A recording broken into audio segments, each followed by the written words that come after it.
Someone just told me a secret. You're watching After Tonight. Hello, everybody. Welcome to After Tonight. My name is Tommy. Thank you for being here on a lovely, lovely Wednesday night in the United States of America. We are here. We are live. We are making it happen. And it's going to be a cozy night indeed. I can't wait to share it with all of you folks tonight. It's going to be Christmas themed. You'll notice I still have plants. They're still alive. I haven't touched them. And I don't even touch them. And I would love this now. Beautiful hot mug of cocoa for me. Thank you so much. With my favorite city on it. Newark, New Jersey. Thank you so much. Beautiful to be here tonight. This is hot cocoa. I'm not joking. I'm sipping hot cocoa tonight. So all my haters beware. I'm in a cozy mood. I'm feeling good. You really can't get to me tonight when I have my cocoa out of my Mark Norman mug. Oh, that's terrible.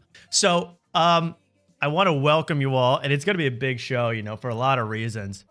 But the biggest one of all, and the only thing I wished for this Christmas, was if my co-host, Mark Wellborn, could be broadcasting from a hotel. Is he here, Mark? I'm here. I'm checked in.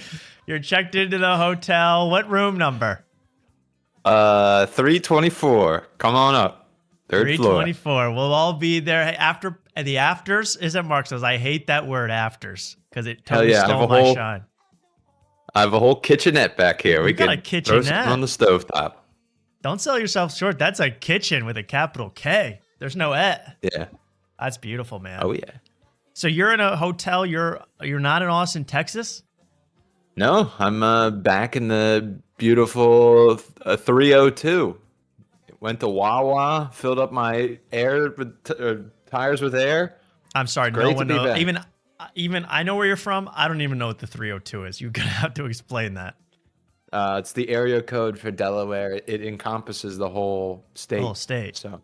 Now, of course, our good friend Tyler Fisher, he would have known that. He knows every area code, just in case a woman is from Delaware, is from Buffalo, New York. He knows everything in case he has to help with the digits. Well, you're going to be broadcasting. You're on the hotel Wi-Fi. I saw Kevin Brennan making fun of Stuttering John for being on the hotel Wi-Fi earlier. But your connection seems solid. Are you in a Hilton, perhaps? It's solid, and I think it's even better than what it is at home. We may have upgraded here. You look actually great. If you didn't think about transporting, do you have the sign with you, the neon sign we debuted last time?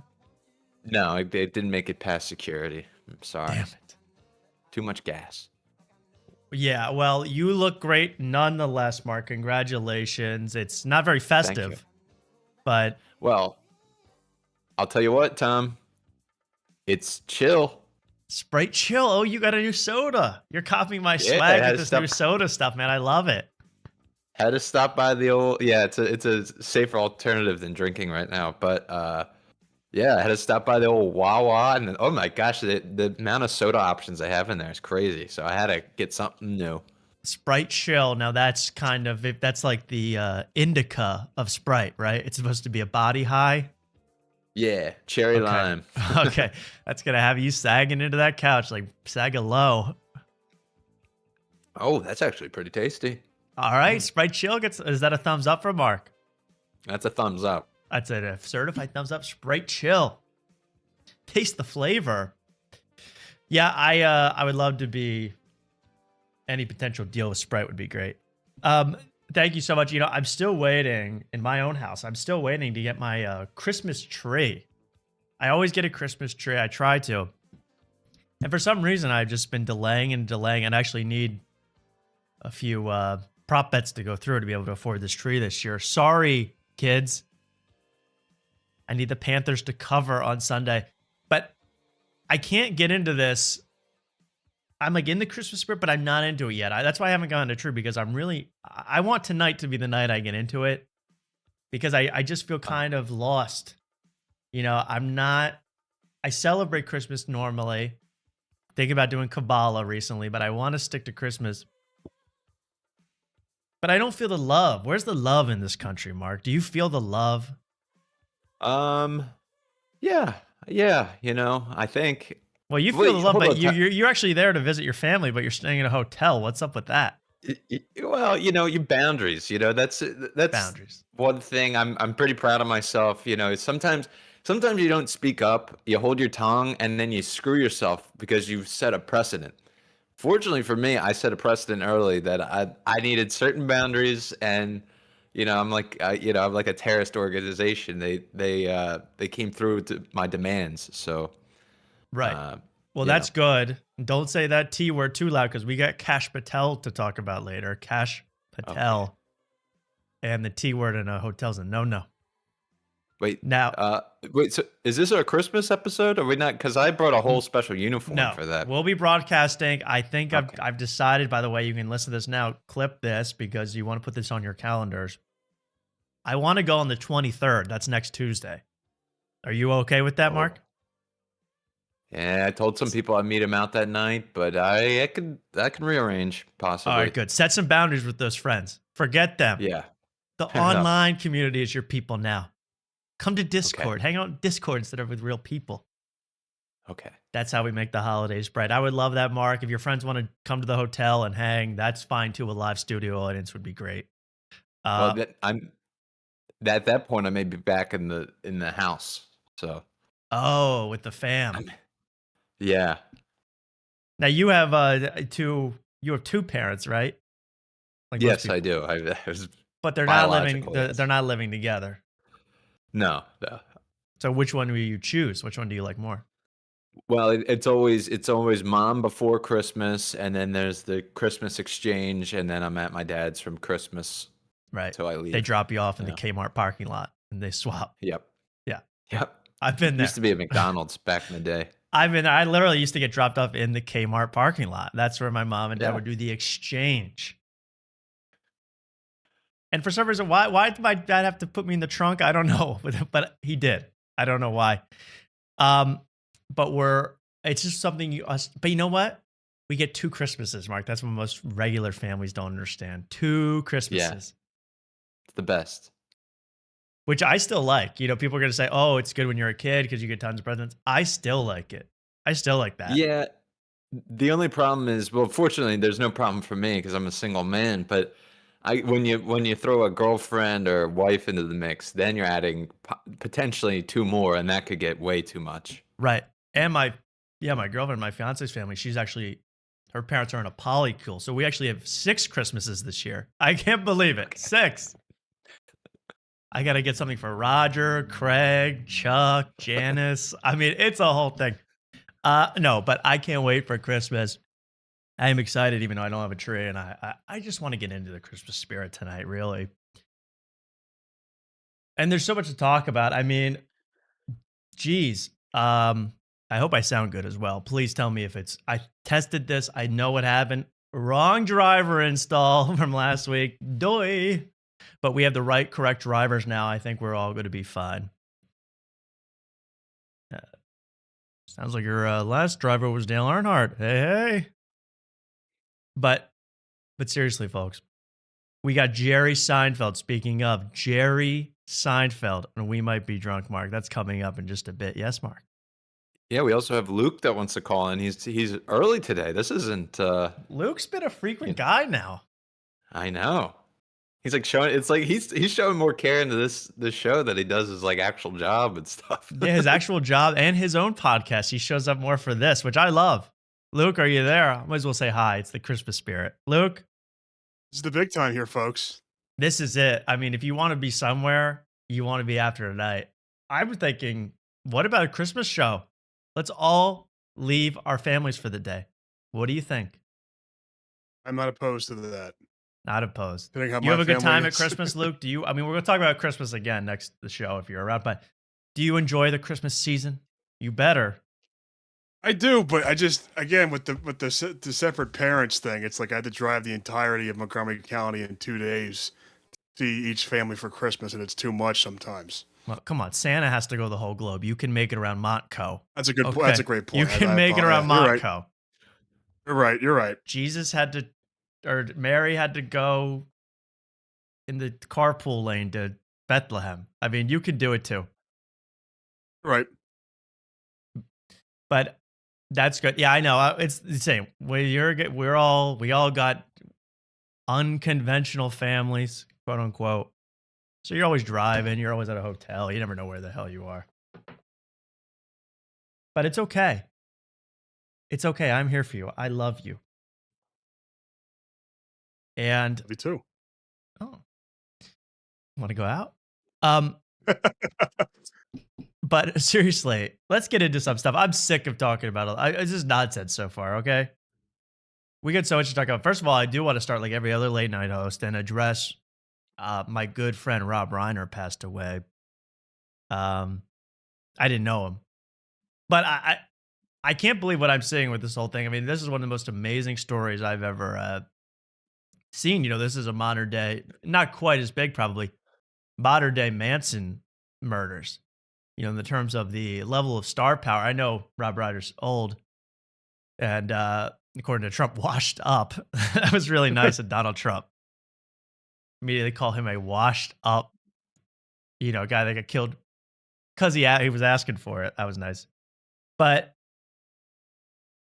you want to talk about good movies. I'm sounding like Tim Heidecker. You want to talk about movies you can watch. Rob Reiner's got them. And I won't stand for any Rob Reiner hate tonight. I really will not. I asked Mark before the show. Mark, I thought I was talking about Rob Riggle. He thought Rob Riggle died. But you barely And know I'm who glad Rob Reiner I hate is. his segments. Yeah, I hate Rob Riggle's segments on Fox. Yeah, exactly. Football Sunday. Good riddance, Riggle. Bye.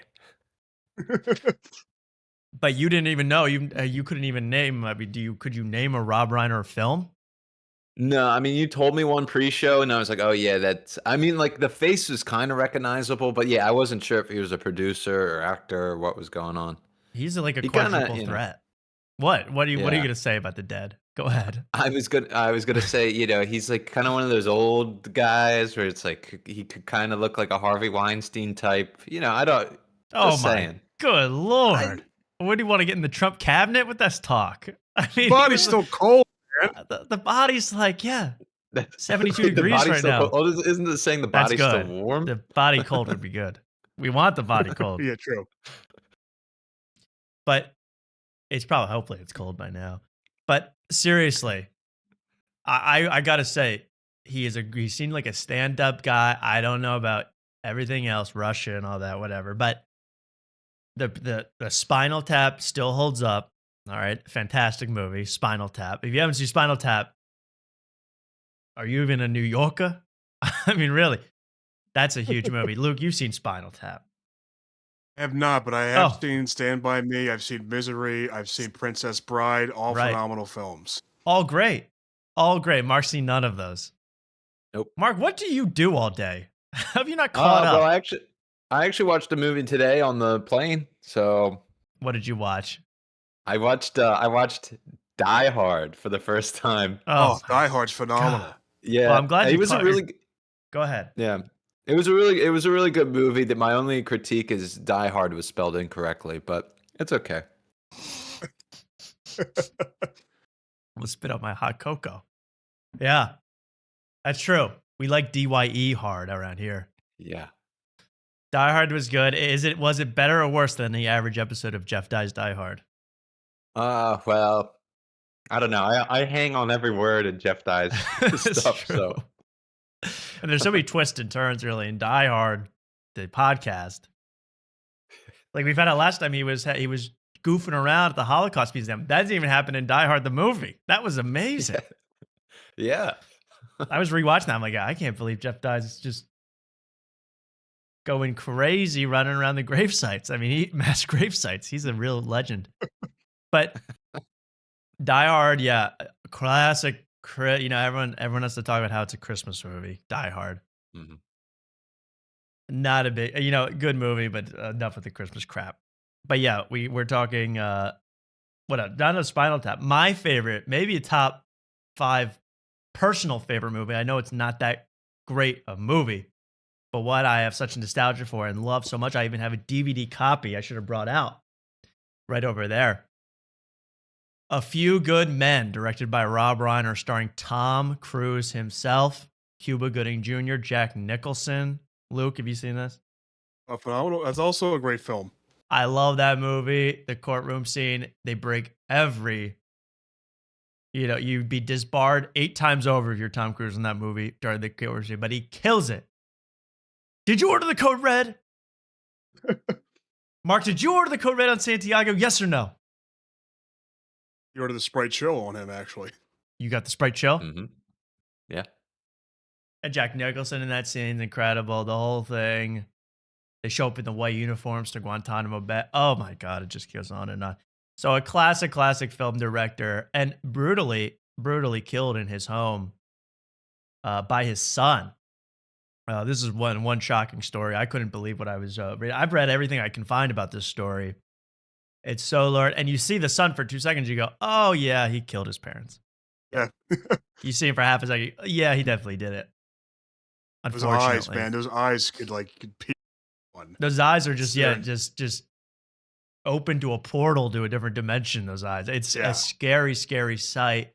And the fact that, I've been reading all about, he was at the Reiners they basically asked, hey, can we bring our son to this Christmas party the night before they were killed at Conan O'Brien's house? Conan O'Brien famously from If I Had Legs, I'd Kick You with Rose Byrne. And they say, yeah, the kid shows up because they're all worried the guy's going to go on a freaking self-destructive rampage. He's been destroying their house and all this stuff. He shows up in a hoodie to the swanky party, starts accosting all the guests. And the worst is now the New York Post, apparently the last thing he did before he left the party, yell at Bill Hader. Start a fight with Bill Hader, sweet old Bill Hader. And now the New York Post, I was reading the headlines today. Apparently after that, he got in an argument with his parents. They left overnight, the next day, whatever. Parents get killed horrifically. And the Post, man, I love the Post. I want to write for the New York Post. I want to be the next Maureen Callahan, believe me. But this is how they're framing it. Bill Hader anxiously paces, makes tense phone call after news of party tiff with Nick Reiner. Nick Reiner, the kid that killed my age, basically, the killer. And they have all this picture of him he's looking tense on a phone call, as if he somehow instigated the kid into thinking I should kill my own parents. Come on. What did he say to him? Did he start doing Stefan to the guy? New York's hottest club is stabbing your own parents. Why harass Bill Hader over this? He did nothing wrong. He's a meek guy. He doesn't talk to anybody, apparently. And they're making it out like he belittled Nick Reiner to the point where he goes, okay, that's it. I guess I'm going home Nick and killing the guy that made Misery. I guess Nick said something about he didn't think Barry was that good of a show, and that probably set Bill off, maybe. Right. That's my guess. That he thought the mockumentary series was a little overwrought. Yeah, that he did. in the nose. Documentary now. A little too much. Bill Hader, the sweetest guy in the world. I feel so bad for him for all this. And Conan O'Brien, of course, has been through, his parents died earlier this year within 2 days of each other. Both his parents died. His house caught on fire, something he narrowly avoided being burnt alive. And now he's forever linked with this awful killing of his friend. So prayers up to everybody involved, I guess. And Larry David on the scene immediately. It was really a who's who. Larry David shows up to the crime scene 1 hour later. I guess if you're famous stuff, they just go, you know what? You want to see some dead bodies? You just get to show up. What's up with that?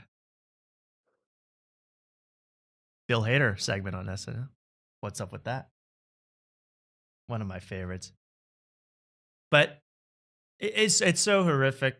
It's so horrific and terrible. I really did feel bad. I've been obsessed with this story. You just look at the kid. You're like, oh my God. You imagine what that must have been like in that home. He just has that psychotic stare to him. It's just what the hell? And you see the newest picture of him with his shaved head and his the buzz cut and the beard, and you're just like, this guy's ready to just go on a rampage. It's scary. But then I saw he got arrested, and what's that, Mark? Oh, sorry. I'm still sorry. I'm in a we might be drunk phase, or I'm just stuck on Larry David. So did he show up with the police already there, or did he just stumble upon it and go, Well, react? no, he showed up a little bit after the police arrived, but he was allowed like into the home. Allegedly, saw Oh, the scene, saw the body. They didn't move the bodies forever, and he saw the scene. oh, interesting. Too bad Curb isn't around for another hilarious season. I mean, I can you know. imagine the guys invited Now, me over yeah, for tea, and then yeah, you can imagine yeah. the Now all hap. those curb scenes do seem accurate, where the celebrities just knock on other celebrities' doors. Yeah, celebrities just show up, but apparently Billy, Yeah. like literally Billy Crystal, like the daughter finds the scene and calls the police, and then calls Billy Crystal, I guess, to host the crime scene, like the Oscars. Like, well, why? Why does Billy Crystal need to see that? I know they're best friends, but no one wants to see that. If a guy went into Mark's hotel room right now and I started going at him, I'd turn off the cam and I say, good night, everybody. I don't want to see that. Not that would happen, Mark. I hope you have the chain lock on it. Yeah, I did give away my number, and I did not put the lock on. Yeah. And there There's has no been more the chain locks. What's the deal? No more chain locks. That's my chain lock. complaint. You go to these. Wow. But yeah, Mark, I agree with you. Why not I need a chain lock. Have you ever seen those videos where like the people who are, they seem bipolar and they're setting up the security for their hotel? They're like putting credit cards into the slots so that they know if someone jiggles the door. Have you seen these? They put a bucket of No. water on top of the door so that the intruder does get in, they get all wet and you can point and laugh. You've seen that? You've not seen this? They do 9,000 levels of security. They like make sure the room's not bugged. Oh, no. I'm sure you're fine. I've heard about the Delaware hotel Wi-Fi killer going around, but I'm sure you're fine. I'm sure you're fine. Okay. But anyway, why the hell do you like? Please, if either of you get brutally murdered, don't call me first and ask me to come over, okay? To see You're the low on the scene. list, Tom. I'll put you low on the list. Put me low on this. Put me like, I don't mind to be like, hey, if someone cancels, then you can see the dead body. If someone doesn't else wants to show up, take a look at my dead corpse. But I don't want to see that. How horrific! There's been a fox that got run over nearby, roadkill fox. I'm like ready to call the city. It's been there for like literally 2 weeks. You still see fur on the road. I'm like, get this freaking. I don't want to see corpses on my Christmas. All I ask, Tom, is if I get murdered brutally murdered by my son, just show up outside on a phone call wearing a black jumpsuit and flip flops. That's all I ask. I'm gonna be looking. It says Tommy looked tense and nervous as he stalked Yes. around Luke's crime scene. And I will have like bloody latex gloves. Be like, I was making a roast and I got the call. What? I was working on a roast. One hell of a roast too. What a killer. What an absolute murderer. I wish Tony was at the scene. Ow. Where's my golden ticket? This guy slays. Anyway, I just wanted to talk. That's been on my mind. I can't stop thinking about this killing. It was horrific, and I really feel bad for everybody involved. But then I saw the kid. There's a video of the son getting arrested in like 15 miles away. And 5 minutes before he gets arrested, he's in a convenience store. He's in Wawa basically paying for like Gatorade. I'm like, so that's cool with no shoplifting, but you're gonna slit your parents' Yes, throats. That's nice. That's nice. You take the treat the 7-Eleven guy well, but your parents. I found that so heartbreaking. So anyway, I'll try to get my mind off of that. That's not good for the Christmas season, but that's gonna be my whole Christmas dinner conversation will only be their throats were slit. Do you guys understand what that looks like? I got nothing else to talk about. To me, that's the most interesting thing to ever happen. You think he was behind on presents and he couldn't get a present in time? I wish I could play it doesn't work. But right now I'm playing the We Might Be Drunk theme. Mark can't hear it. Yeah, I can barely hear it. You can kind of hear very it though. faint. Okay, good. That song just plays in my head constantly. So That's true. It could doesn't just be a matter. psychotic break. Yeah. Yeah, that's true. Maybe. Yeah. It's always tough buying presents for the parents, so possibly that was a motive. You never Yeah. know. What else has been going on, man? How about the I Love LA gossip going on? My favorite show on HBO, I Love LA. This is actually bigger to me than The Killings because I'm going to show you guys a girl that most would consider a hottie, quote unquote. So prepare yourselves, prepare thy loins. But she's on I Love LA. First of all, Jordan Westman, all in trouble over this critiquing that other show. Did you know there's a show on HBO called Heated Rivalry, which is about rival ice skaters, young men who are in love, secret love. Did you see this, Mark? Yeah. That showed up at the top of my like suggested things. I watched literally like I was watching the trailer. I'm like, this is like a 30 Rock parody. This is not a real program. And just to ruin my algorithm, make them think I'm a certified gay male for life, I turned on the first episode, and it's like if you had to do a parody of what the show is about, it's like the one hot guy's on ice, like skating around, like shooting right into the crossbar, right over the red line, and then he looks up and there's a shadowy figure with the hood on. It's another sexy guy watching him. I'm like, okay, they're gonna be doing it, but apparently it gets hardcore later, so I didn't get to that part. No spoilers how hardcore it gets, but I hear extremely hardcore. But then the gay guy from I Love LA, the actor, was saying, did an interview, he's like, that's not how gay people have sex. That show is phony. That's not how they do it. They don't actually do it on the ice, apparently. That's not how gay men do it. I thought it was always at center ice. And they let that puck drop, let me tell you what. But apparently that's not how they have sex according to him. And then he got backlash from the gay community because they go, no. We do use hockey sticks during our intercourse. We do. We do. Oh. So he had to apologize, and now he's with the guy. Anyway, this is gay drama that no one but me cares about. Then, hotties for you guys. Honestly, you should see my YouTube recommended ads. I'm like, they think I'm a woman or like Jeffree Star. That's the only options. They think I'm like a 40-year-old woman or, just an effeminate man. It's pretty funny. It's all skin creams. It's all, I don't even know how else to describe it, but a lot of skin creams, a lot of vitamin in the form of like Go-Gurt capsules that you squeeze into your mouth. A lot of stuff that's a little sus. But then I saw this, the woman that plays Tallulah. And now if you watch I Love LA, you're going, Tallulah is the star of the show. We love Tallulah out there. She's played by, this is a hard name to get, Odessa A'zion. And I'll show you a picture of her. Odessa A'zion. Now she's in Marty Supreme too. That's the Timmy Chalamet movie where he plays ping pong. I'm going to talk about her. You guys can stare at her while I talk about this. What's this like every time, like, and I told you last week, I'm sick of these actors saying they go method. It's the lamest thing on earth. But like, you're always like, Timothy Chalamet, he's like 20 years old. He's like 27. He's like, I've been practicing ping pong for 16 years to prepare for this movie. I go, when did you have the time? Why are you making, they're always like, I've been playing ping pong professionally with a wig on for 8 years now to prepare for this movie. Liar.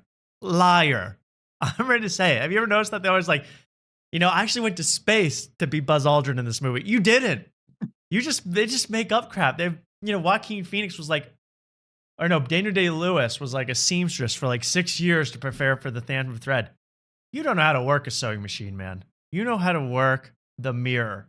So let's get that straight, Marty Supreme. But here's Odessa A'zion.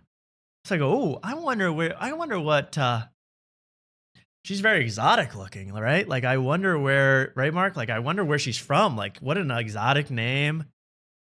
Yeah. What an interesting person. In fact, the top comment from the bots are, what ethnic makeup?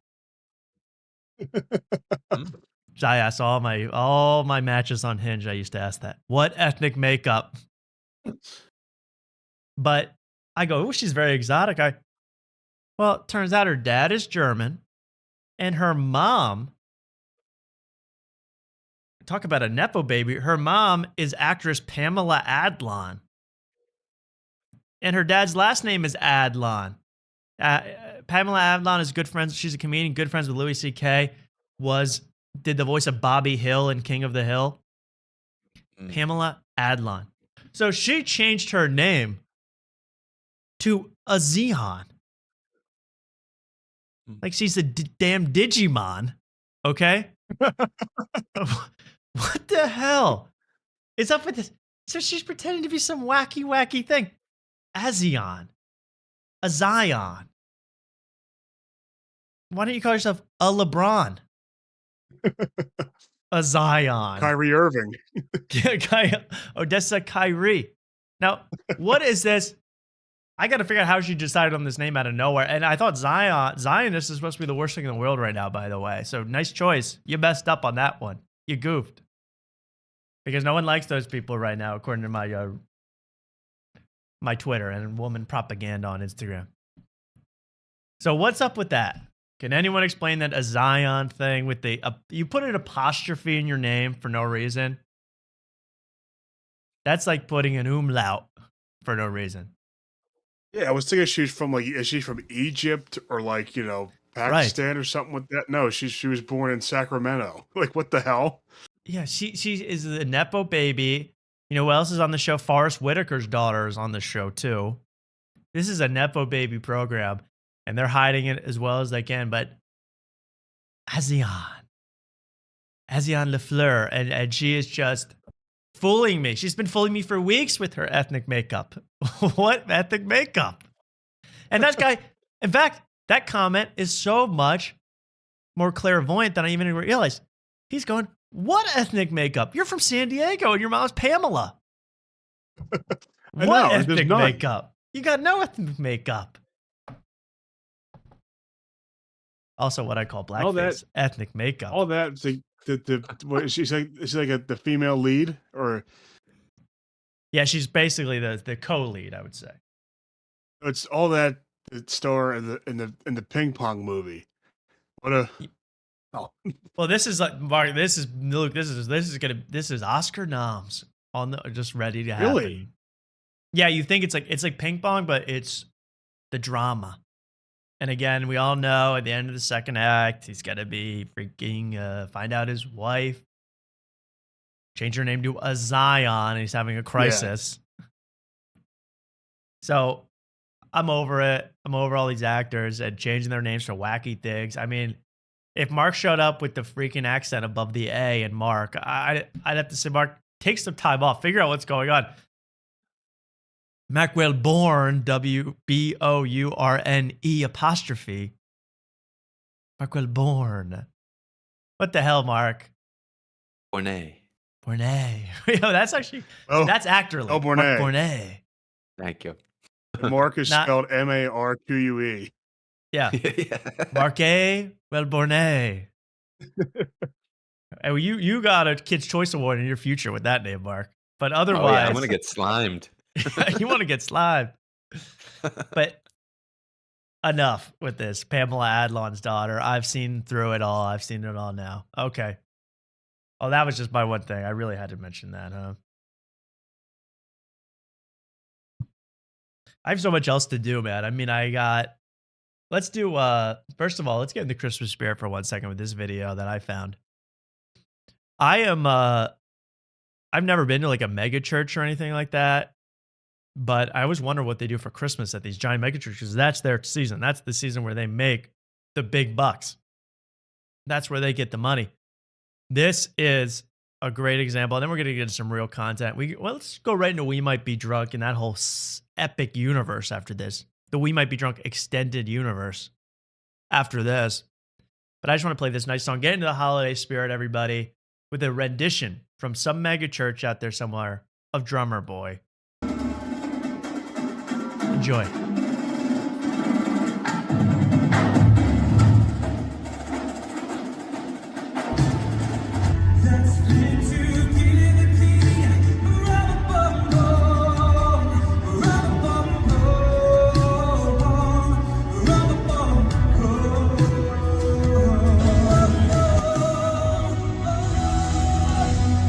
mean, this is what Nick Reiner saw in his head before the kill. I mean, this is like this is like a light show of just insanity. How do you not have a seizure after watching that? That's insane. No, and I guess they think like, hey, this looks expensive, so empty your wallet, please. But they got hanging drummers, like it's like Kanye, Yeezus tour. They got it, drummers hanging from the ceiling. They got Chris Brown flying around the arena, and they got. I've seen this guy actually. I was watching much of these videos. Looks like Sagalo. Could be. He's not that talented. Come on now. Come on, but that's what he aspires to. I could tell. Watch the drummers.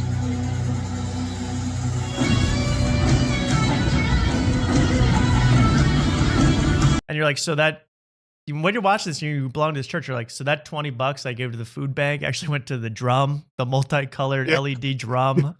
Okay. Yeah. And the hanging zip lines throughout the ceiling. The graffiti for some reason on the stage. I don't know. And the giant life insurance policy that they have to take out for all those drummers. All the hanging drummers.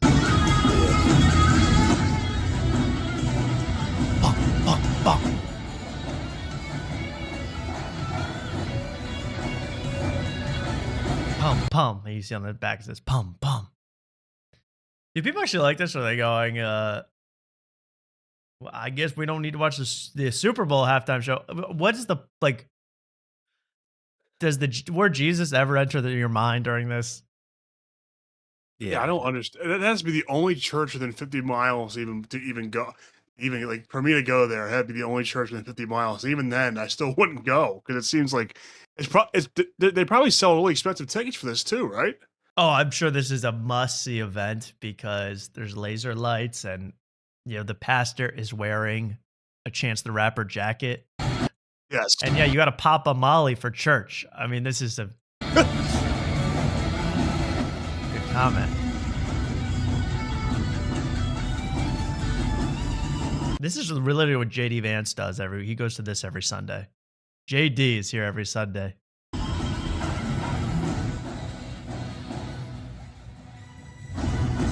Imagine you bring your Hindu wife to this, like JD Vance. No wonder they're getting a divorce. Yeah. There we go. That was Drummer Boy. Almost I barely even recognize it as Drummer Boy. That's how mixed up it is. But praise be, really, praise be, because it is the season, man. But I didn't sign up to get a freaking acid lollipop stuck in my mouth during church. I didn't sign up for a rave girl to rub her glow-in-the-dark breasts all over me. I did not do that. Would I like it? Sure. This hot cocoa's getting cold. Waiter. There's like nothing more like pretentious than when you're trying to like actually belt out "Barumpa Pum Pum." Pretty little jump. Barumpa Pum Pum. Now my favorite version. We'll play this at the end of the show. That was good. Like that. You like that? Yeah, I tried. How'd you like to come to my Christmas dinner next week, Luke? Perform a cappella. I need the hanging drums with LEDs in them to even. I got drums that go from red to pink. I got it all. I got drums. I got just a crown of thorns that sparkles, that strobe lights on it. You're going to love it. But down, I'll come. I'll be there. All right, perfect. I got to play my favorite version of Drummer Boy of all time at the end of this show. It's copyright, but I got to play it at the end. That's the Justin Bieber Buster Rhymes version of Drummer Boy. Have you guys heard that? Mm-mm. Oh. One of the best ever. You got to listen to this. Justin Bieber, this is like 15 years ago, kills it. Busta comes in. It's one of those rap verses. Like, you ever know when like a guy really phones in a rap feature when the entire verse is about how he learned that he was going to have to be on this song? Have you ever heard one of those songs? Yeah. Oh, yeah. Where they go, yo, Drake hit me up and said I need a feature. I said, no problem, man. Yo, just hit me on my beeper. You know, it's like, so the whole thing's you wrote this in the car on the way to the studio. That's exactly what this song is. And Buster Rhymes absolutely kills it. We're going to listen to that at the end of the show. So get ready, get in the holiday spirit. Speaking of, let's start off in the WMBD universe with Tuesdays with Stories with Mark Norman and Joe List. Okay, then we'll get to Jer. Because I watch Tuesdays with Stories every week because it gets into the minds of a comic. Places you don't want to go. Parts of the brain you never wanted to see from a comic. You'll see. In fact, in this one, I'm not going to play it because it's too disgusting. Mark Norman says that he and his buddies used to do a literal circle jerk when they were in high school. I don't want to hear that. I want to know about that. No. Not a joke. He wasn't joking. He's like, yeah, well, you gotta build camaraderie somehow. And I didn't play lacrosse, so okay, good. Why do they always feel the need to tell you about some disgusting shit that you never want to hear about? I know. These days. Oh no, my ad blocker is getting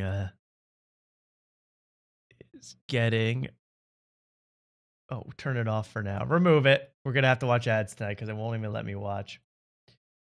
All right, well, let's watch a little bit of it. Ad block, get the hell away from me. All right, let's watch Tuesdays with Stories. Here we go. There we go. And of course, I'll play the intro after this ad for Hero Wars. Speaking of, I got to play some ad later that just shocked me to my core, but play 5 seconds of this for you guys. Hey, Mark, fake banter for the intro. That's all I know how to do. Great. Good to be here. Welcome to Tuesdays with Stories. Hit her in the face with a surfboard. That's it. That's all I can take.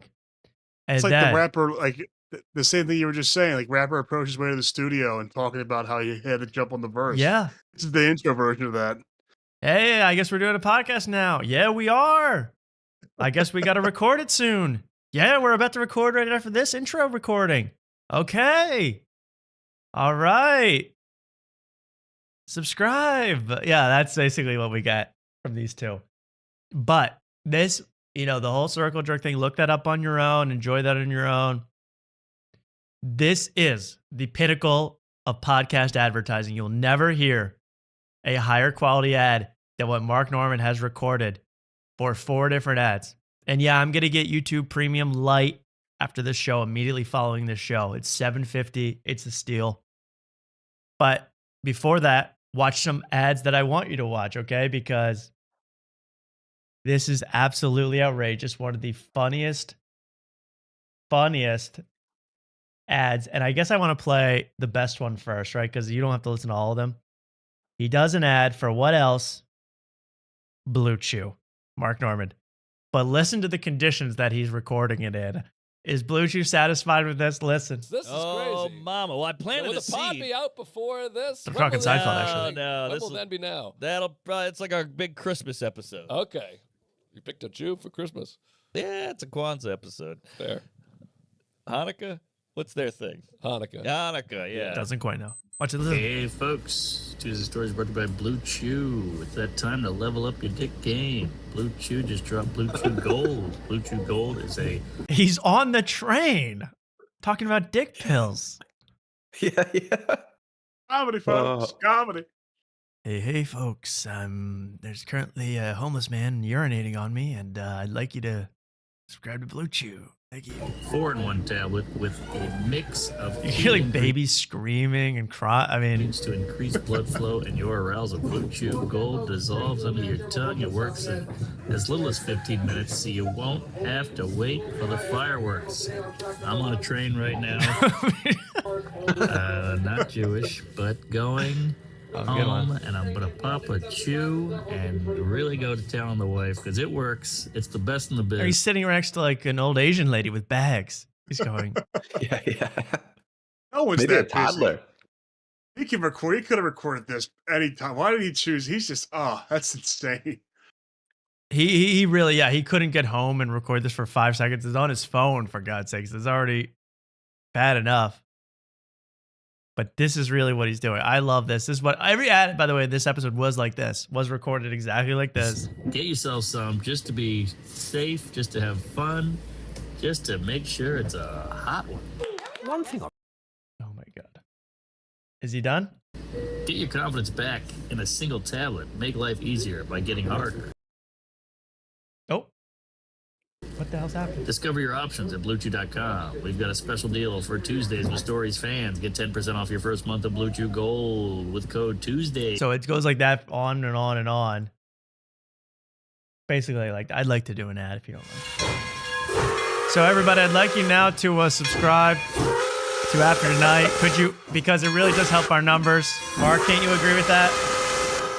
Yeah, please like and subscribe. Very important. We need those numbers up. I want to hit Fart Carnival numbers by July. I'm sorry. All aboard. Thank you so much. Tickets. Tickets, would you please? I do like to think that Mark Norman's on a old-timey, Polar Express type train. Yeah. I gotta go do my spot at the cellar, you see. Hey, it's 90 more minutes to Baltimore. 90 minutes. I said it's good for. Sir, I'm going to need you to return to your car. All right, so thank you, everybody. Hey, drink a Sprite Chill. You're going to enjoy it.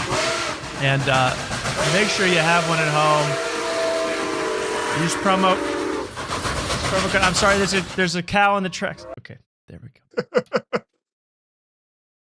So there's Mark Norman heading, someone says, to the North Pole to discover the true meaning of Christmas while advertising dick pills. Okay, good. That was the worst rad read I've ever. And in this Tuesday's story, he also says, as I have to now get the other ads through on the other thing, I might take a break and actually subscribe to YouTube Premium because I can't take this all night. Healthy for a comedian. Then, on the end of Tuesdays, he's talking about the Jerry interview that they did on We Might Be Drunk. Yeah, they interviewed Jerry Seinfeld on We Might Be Drunk with Mark Norman and Sam Morril. He says that, he kind of says in passing that, he's like, we'll watch part of it where he goes, Jerry goes, hey, why do you have to have a vice? I don't understand. Why do you have to do drugs? Why don't you just do comedy? Comedy's more fun than drugs. I don't understand why you never do anything but comedy.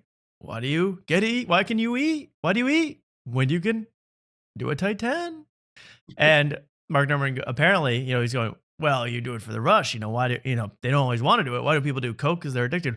Why do people have sex with children? Because they have to. That part was cut. I'm sorry. All references of pedo stuff apparently was pretty much cut because apparently that's a no-no in Jerry world. With him dating a 17-year-old and he was 38. We all remember. Mm. So Jerry is up and talking about, I didn't know. When did we talk about Jerry? 2 weeks ago? I think I started talking about Jerry 2 weeks ago and how I'm kind of like, okay, what has Jerry done in the last 25 years of his career besides the B movie and Unfrosted? What has he done really? And I didn't know he was going to be on this. I didn't really expect it. I didn't know it. And he kind of was just kind of interesting to see him, man, because I haven't seen him. He's like 70 years old. But, Larry David's still doing great work, and he's older. And now we get Jerry.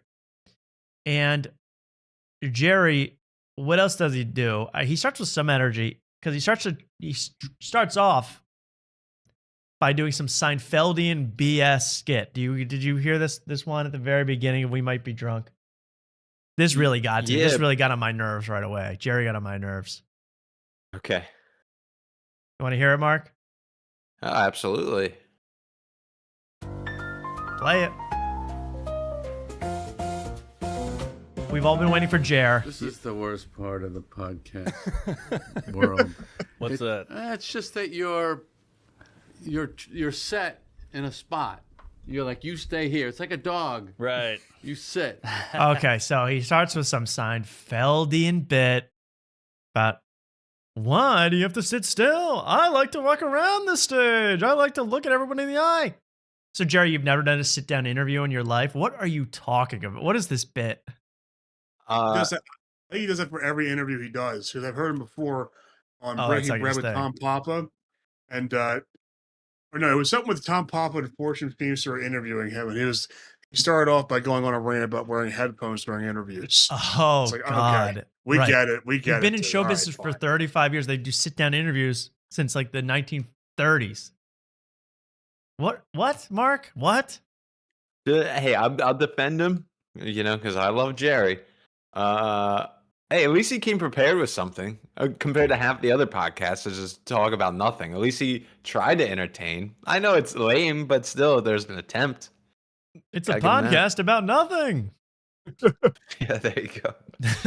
But yeah, I know what you mean. It was attempted a bit, but I'm like, okay, yeah, you know what a podcast is, and you know what an interview is. You don't get to run around the stage like Dane Cook during a podcast. We all know that. I would love to do that.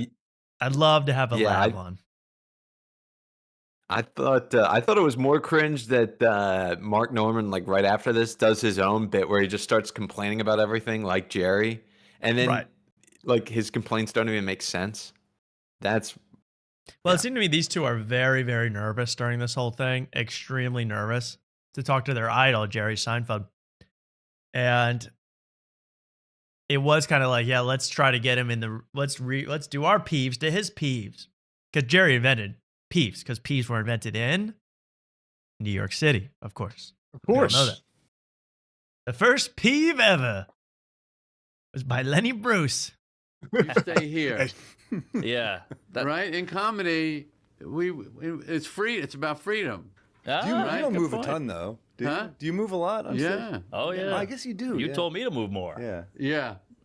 Yeah, it's boring watching someone. And they've already lost the thread of the conversation. It's already over. I mean, you could have packed it up right there.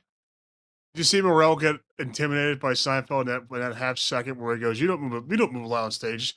And he goes, yes, I do. He goes, you do, don't you? Yeah, you do. He just completely lost his argument. Yeah, he doesn't move, though. That's the problem. Sam doesn't move. I'm going to stand there. Sure. Oh, man. He's wait for him. He's planted. So they're already nervous. It's already been messed up. Okay. I think that you should have started over at this point if I were you guys. Like, I wish I could have with Lemaire. I wish I could start all over again. You were nervous. That's one of your idols, Lemaire. So that makes sense. You were nervous. I was going, Lemaire. Humana. What you mean? Okay. Hey, I heard that. You heard that? See, some of you can hear and some of you can't. I don't know what's going on with the ads. Has anyone played one of these garbage games from these ads? Every single ad is this. I hate these ads. I hate them too. But you want to see what happens. I played the games waiting for ads on other apps. So you can play, do a little trial of it. Always shows those. It just drives you insane because they intentionally take the worst option in the game.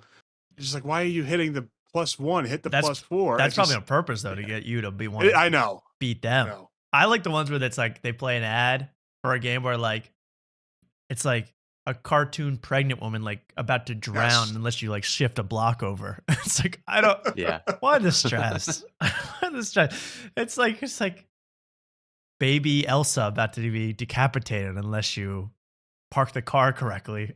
It's like, they're out in the snow. They had to build a cabin for them. Yeah, it's really I don't like those kind. There's one that really freak me out. There's always one like a king is about to be boiled alive. Yes. In fact, I'm gonna play one of those later. But first, we'll go to one of my favorite first parts and a total fib here.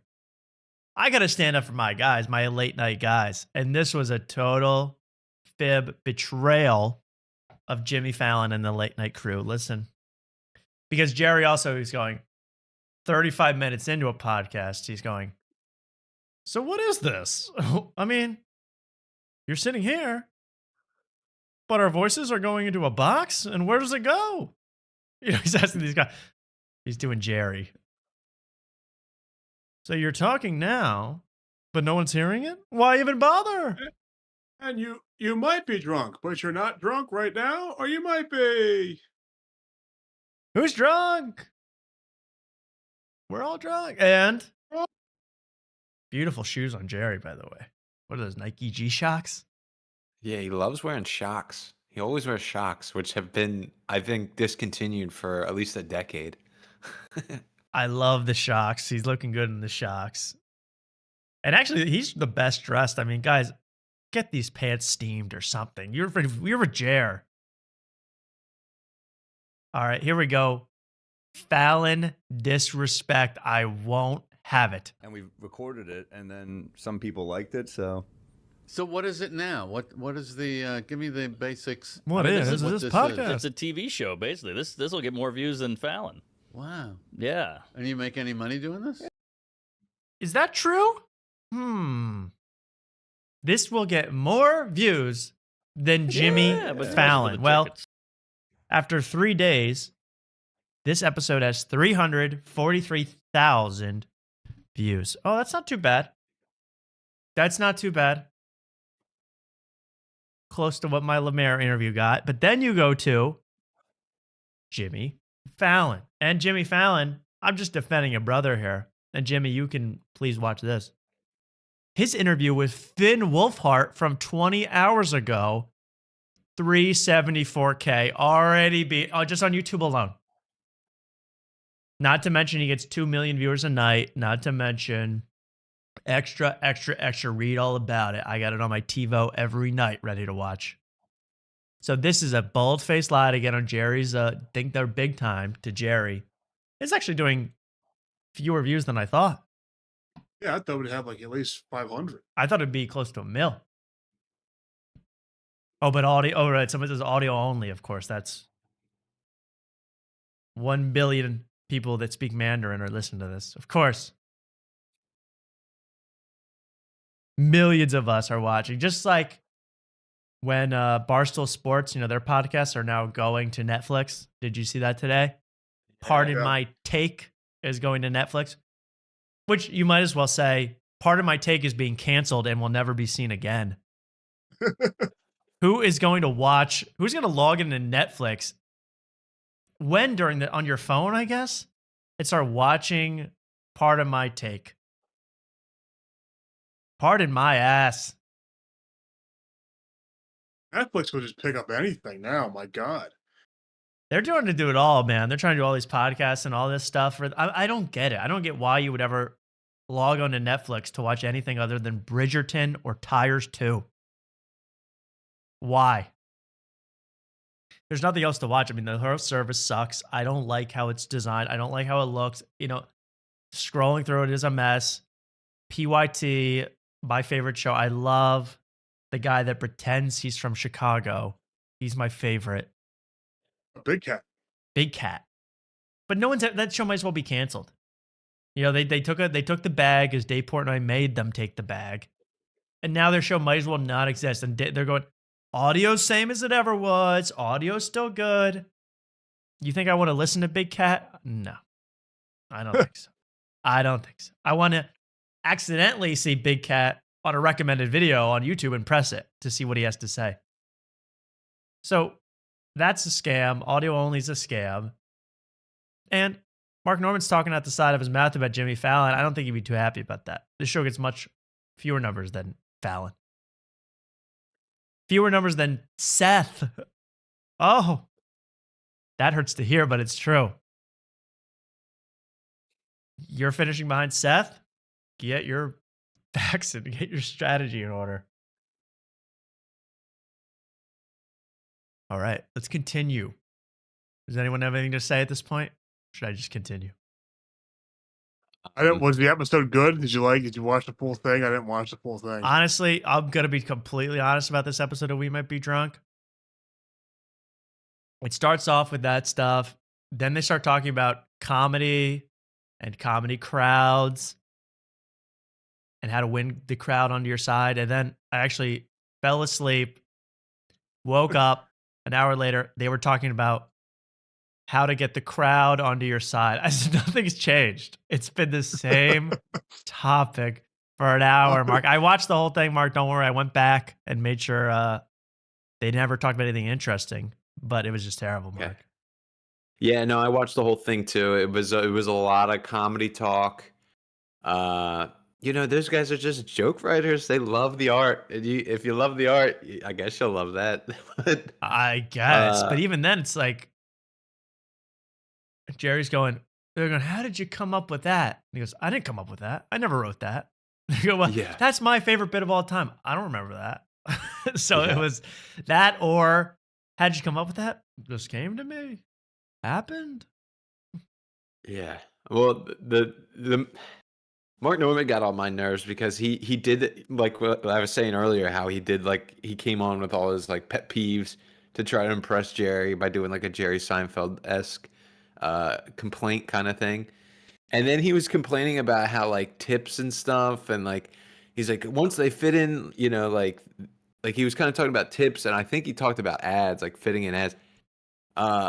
Or maybe he was just talking about tips, and he's like, yeah, anyway they get a chance to get in there, they're in there, and then you can't get rid of it. And he was complaining about it. I was like, dude, you literally do ad reads on your show plus the YouTube ads. It's like, what, you're literally a hypocrite for this whole thing. You have It ads, just you have pissed me premium. off. Yeah, you sell 1 million ads. You do everything.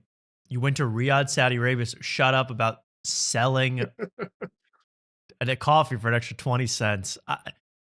It is so, that whole thing. And they were like, oh, Jerry's going to get into the tip thing. Jerry Seinfeld hasn't seen a cash register in 30 years. Jerry Seinfeld doesn't know what a cash register even looks like in the modern day. He doesn't know you can tap. Other people do that for him. He didn't. They said, can you believe how much you have to tip these days? I mean, they were trying to be George and Elaine and go, Yeah. the thing flips around. It goes 18, 25. 20. He goes, oh, really? I didn't know. I've never heard of that. The last time he saw a cash register, he was picking up his girlfriend from work. There you go. Heyo. Heyo. From the school cafeteria. Cafeteria. There we go. Comedy, folks. Rousted. No, but it was just a lot of that. It was a lot of that. It was a lot of like that and just gabbing about the crowds and how to get the crowd on your side. Just, I don't know how to. Someone asked to see a clip of my stand-up if it's around. You don't want to. No one needs to see that. Mark's shaking his head. He knows. Yeah.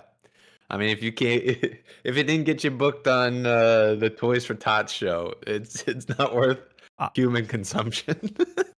I got on Toys for Tots. I'll have you know. Oh, I Bastard. didn't. Yeah, you didn't. That's right. Oh, but Big Stinky would, I'm sure. Oh yeah. Oh yeah. I think he follows me. I think he follows that account. Big Stinky.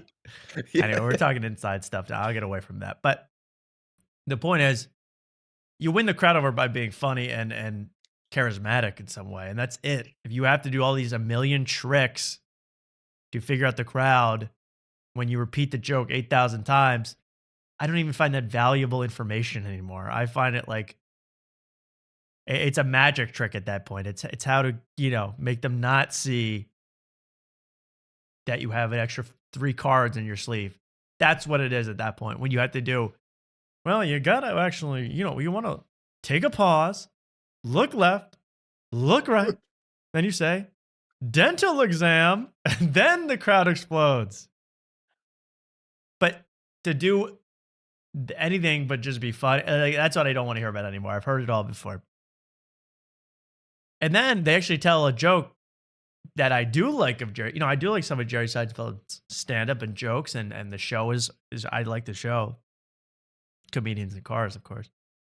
And they go, Mark Numbers guy, I love that bit about Bozo the Clown that you did. That's one of my all-time favorites, Bozo the Clown, which is a great bit, which is, did you really need the clown on Bozo the Clown? It could just be, you don't think it's Bozo, the Supreme Court Justice. That's the joke. Jerry Seinfeld goes, I didn't write that. Not me. No. And then they're like, I think it was you. Pull it up. And they start to pull. It's hard to even know who I'm impersonating, but they're pulling up the clip of him doing the Bozo the Clown routine on Seinfeld because he did it in the opening of Seinfeld.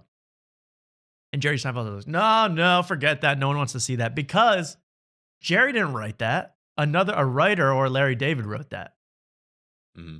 And then he does it as if he did it. He didn't want to admit that he hasn't done half the stand-up you probably love of him from the show. He didn't even write. So anyway, that's my Jerry rant for that. Then we get it, but this is where Jerry shines, okay? In his original ideas, they're talking about Jeff Bezos.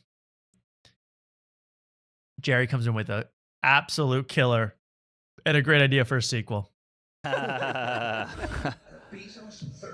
that's enough. Saying his name wrong is funny already. Yeah. See- Somebody, one of the B movie guys says, let's do another B movie, and the head of the hive will be Jeff Bezos. Oh, perfect. Oh my god. Jeez. That's what you've come up with in 20 years since B movie 1. Jeff Bezos. Jeff Bezos. His writer did, and he was just trying to give him credit. Come that's on. true. He was That's a getting credit. funny. That's a funny bit. That's a funny premise. He's come up with that. That's all it's happened about B movie 2. That's the extent. I'm sorry. I'm sorry to hate on a living legend like this, but let's just take a step back from the Jerry love for 5 seconds. He's a great stand-up back in his day. He even says, so that opening you did in your HBO special in 2002, one of my favorites. You go out and you just do the whole bit about the opening, about the standing ovation and how weird it is to do a standing ovation. And Jerry goes, yeah, I'm still doing that. So his act hasn't changed in a quarter century. Oh god. I'm just saying, folks. We need some fresh faces on this. To be fair, that is like I saw Gaffigan recently, and he opened with a bit about like, oh, you had to come out to get here and stuff. And I was like, oh yeah, I've heard Seinfeld do like a similar bit. And then I told you this time, I watched Garrison Keillor and Prairie Home Companion live last week.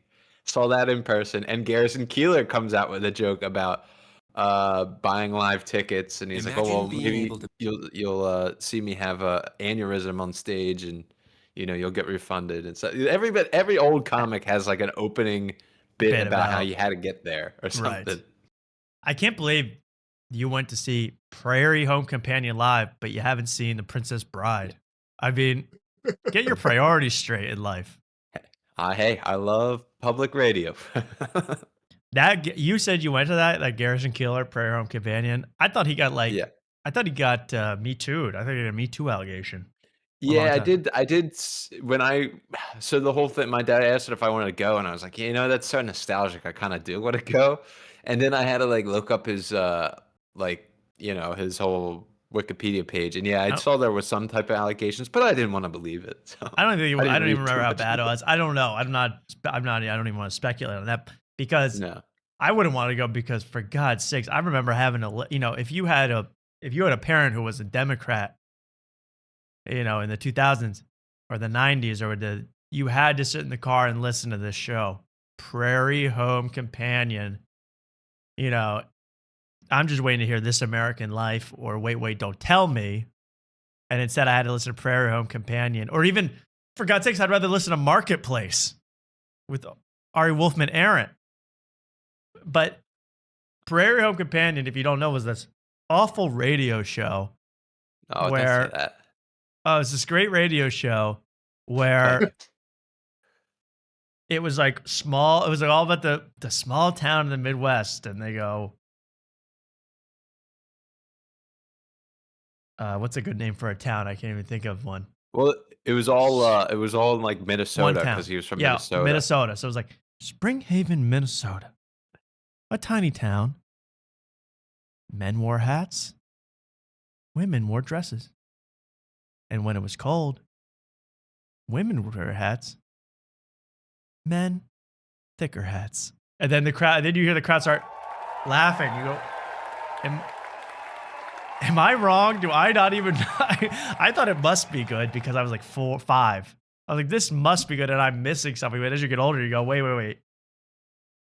The guy's just kind of listing things off about the town. He's got some funny it's funny because me and my dad got we got him kind of last minute tickets, and we were up top. And we could look down, and the whole time, me and my dad were like, "Oh, I'm definitely the youngest person here." And then I saw a child, and I was like, "Oh, she beat me." She beat me. Damn it. But no, he wrote a poem Poor about kid. sperm, and I'm like, hey, that kind of humor. It's like I hear that all the time at open mics. But he wrote a poem about sperm, and it was actually good. And the line that broke me, because he was talking about sperm as if it was like a person, and he was like, he's not a boob when he smells the fallopian tube. And I don't know, that just got me. Isn't that hilarious, guys?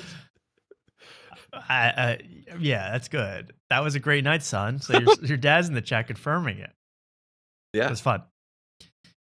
That's a good line. I'm gonna steal that for my opener. okay. You're not a boob when you see the tube. You rube. You guys got swindled by paying for that. How much were those tickets? Well, they were trying to give away tickets. It was like a 2-for-1 deal.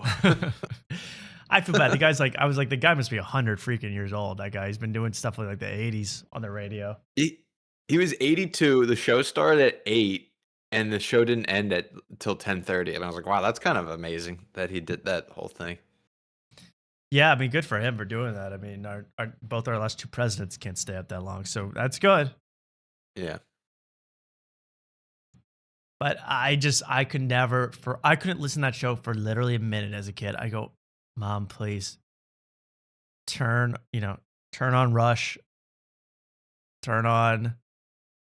You know, I grew up listening to was Rush Limbaugh. I have no idea what Prairie Home Companion even Yeah. is. See, you were never riding around in a Prius like me in 2007. Yeah. I was a Riding PT around in Cruiser guy. Right. Listen to Rush. I'll tell you, that's the thing. I never listened to Rush. I had no idea what Rush Limbaugh was all about, but I know that NPR, I could almost do the schedule in my head back in the day. I would be like, okay, well, it's Wait, Don't Tell Me, which I couldn't stand. It's another show where the live audience laughs at literally anything that happens. I'm going to stop talking about this. This is interesting to no one. But that was a fake show where they would have topics. It was a panel show, and they would just go, they would do trivia, but the comedians, quote unquote comedians, would be in the panel, and they go like, so, for 5 points, where did George Bush visit this weekend? And the panelists would go, definitely not a place of higher education. I know that. Ooh, and everyone started dying laughing. Woo! And you go, that's not, even as 8, I know that's lame. I know that's wrong. I know it. But then This American Life with Ira Glass, signed me up for that. I'd go to a live taping of that right tomorrow. I love that show. That was my lived out show. This American Life. Slice of life stories, absurd things. David Sedaris would show up sometimes. You can't beat it. All right, let's get to Jerry Seinfeld. We need some fresh air with Terry Gross. We need fresh air with Terry. I used to dream when I was like 10. I'm like, I'm going to be on Fresh Air one day with Terry Gross. Talking about my book. I hated that show, but the intro always was so like goofy to me that it was funny to me. It's like, this is fresh air, the way they would say it. I loved Fresh Air, and I loved, and then you see she was local, but that show was nationwide. Terry Gross, I didn't know, but she's from like Philly, and she would interview people. But then, and she's like, when I was 5, she was like 100, and now she's still doing it. She's like, or she just died or something. She was like 130. It would be her, and then they'd have either a movie review, which was great at the end, or a review of books by this woman, Maureen, like Corrigan or something. And she was the worst. We used to do an impression of her in the car, because she'd be like, Where the Wild Things Are is it's an advanced book, but at the same time, very simple. And that would be it'd be like, oh, maybe at 8. At 8, I knew it was bad. Now, Jerry. So we know where you get your influences when you complain about movies. But oh yeah, it's all NPR focused. All NPR focused. Definitely. And now let's get back to the hotness. I'm sorry, that was public radio talk. The only thing worse than public radio, discussing public radio. I'm sorry. Now we get to this is funny because this is about drugs, people. Cocaine. We'll wake up. Jerry and Mark start having an argument. Again, this is a very, very Jerry's apartment style argument. Monk's style argument about why do cocaine. Let's listen. Hello. Percent Wow. of the generation, on both sides of me, drugs. Yeah, and you never wanted to dabble? Yeah. I love these shots on Sam. I love when they just, for some reason, decide, let's watch Sam for 30 seconds. I love that. And you need some Coke, man. Wake up. Wake up. You're talking to Jer. Well, Coke wasn't made in New York, so he doesn't do it. That's fine. That's right. If it was not, if it was not from Bogota, it was from New York City. I only take bagels from New York, cocaine from Staten Island. Drugs. Yeah, and you never wanted to dabble? Yeah. Not curious? No. About what? Coke? It looks like a good time. I've never done it either, Really? but We've never done it. Yeah, I probably will at your age. And he can't even get that out with a straight face. I'm not going to accuse anyone of doing coke when they say they haven't, but come on, Mark Normand. Come on. Yeah, anytime I hear people say, cocaine, I never done it, I actually just think that they've done it. I don't know why. I don't know why that is. I swear to God, I've heard like Protect Our Parks episodes where Mark Normand talks about doing coke. I swear on my life. I haven't looked it up. Doesn't bother me if he did or not, but it's just kind of funny. But then Jerry has to go into this whole thing. Yeah, Mark? No, he's definitely like I don't know if it was coke, but I remember there was this big episode where he took this giant pill that he didn't know. It's like, dude, if you're taking random pills, you definitely did coke. Oh, that's right. But yeah, one time someone just threw a pill on stage and he ate it. Yeah, so you did coke. Yeah. Come on. Yeah. And the other thing is like he denies doing coke like here, and then he does it like a separate time, like later in the episode or way before this, but it's like well separated. Yeah. And it kind of reminded me, it's like if he denied doing coke one more time, it's like Jesus getting arrested. Like when Peter denied Jesus 3 times. Right. If he denies coke 3 times, Jerry's gonna OD on coke. Jerry bite. Never done it? No. Newman. Damn it, these ads. I blame Newman. The Aaron Sweater. I'm subscribing. I'm taking a hell? What kind of ads are you getting? This is what I'm talking about. They think I'm a 60-year-old woman. Look at this ad. This ad is like this ad was shot in 1975. What the hell is this? This is like if you put the Ingram script into a chat GPT and say make a video of it. This is Ingram. This is beautiful. Your sweaters imported from Europe, Tom? I wish I could afford this. Look at that. O'Flaherty's. Oh, look. Does she come with the sweater? Mm-hmm. Oh, look at that vest. Oh, boy. Back to it. I actually bookmarked that for later. Let's keep watching. Adderall? Yeah. Nothing? Blue Chew? What is... Where are you suffering from lack of stimulation? Tell me. Wow, I want to have a good time. You want the party to go wanna to have an a good 11. time. What you like drinking? Coke talk. Not really. Oh, okay. I mean, a glass of wine with an Italian meal. Very nice. But Flex, what a flex. Glass of wine with an Italian meal. And what is tipping, by the way? I haven't done that in some time. Is that still happening? And I'm sorry about that. I do have a very good ad blocker, but all of a sudden it stopped working as soon as I started the show. I will fix this within the next I don't know. hour. I kind of want to see your ads. You want to see my recommendeds? It's so annoying though. I mean, I don't. How about next time I'll just watch with ads. I'll screenshot everything I get, and then next show I'll present my ads to the people. I'll show you what I get. Okay.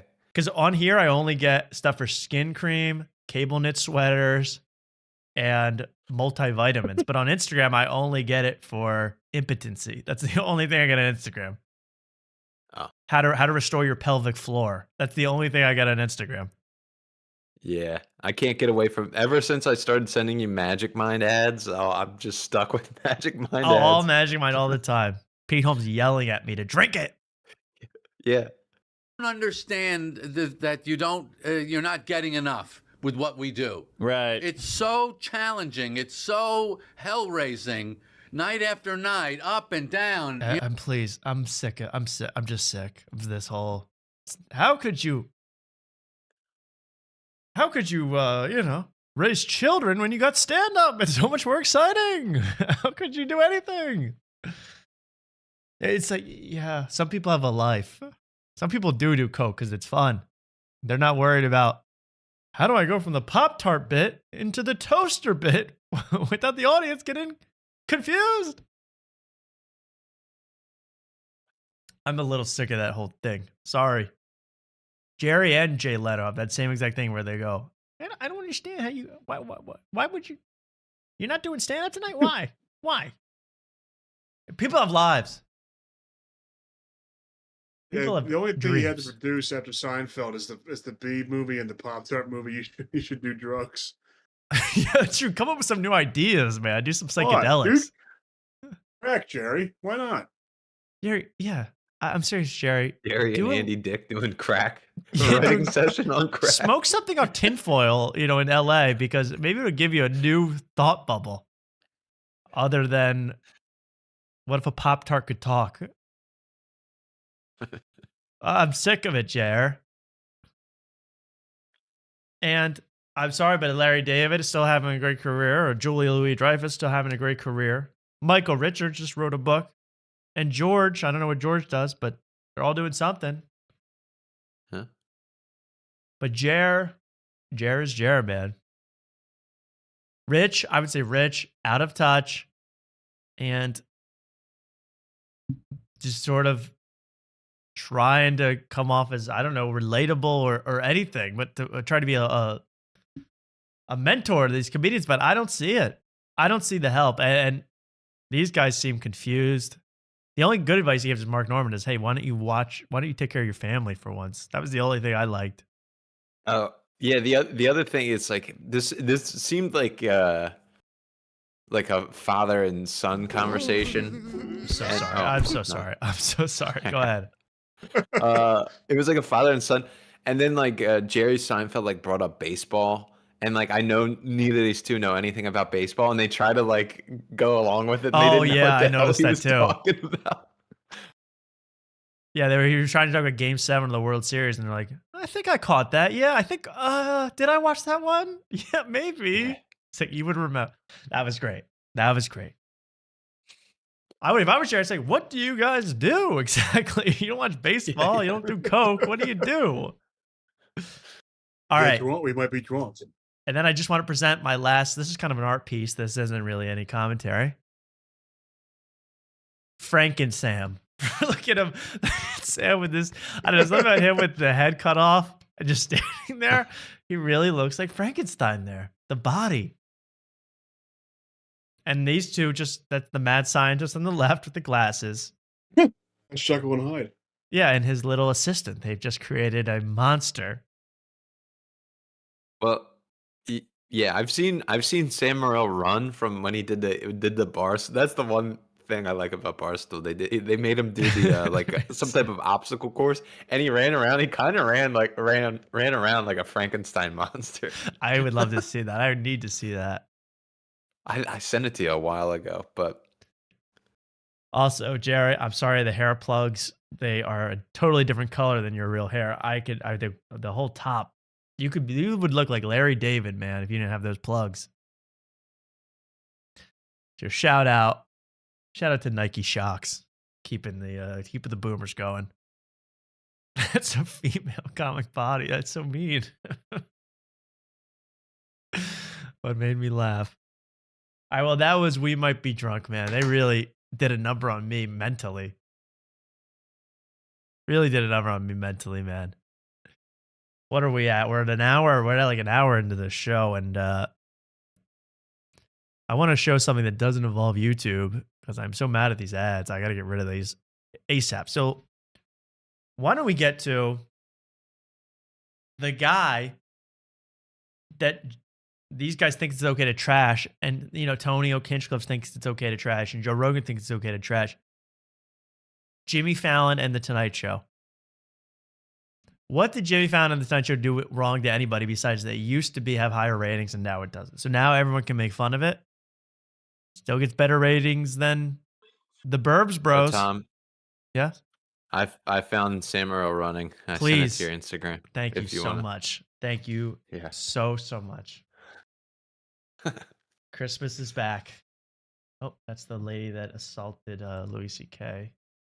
Not a porn thing. And then, here we go. Wait, this will be perfect. I don't want anyone to see my PMs. Okay. Sam Morril takes on the Yak Gauntlet. How have I not played this before? That's on me. Well, you know what? No, I'm getting this proper. I need to see this full freaking screen. Give me 3 seconds. But here we go. This will be perfect. This will be perfect. Because I want to see this. I want to see how he runs. I need to see this as big as possible. Hopefully does this gonna work? Okay.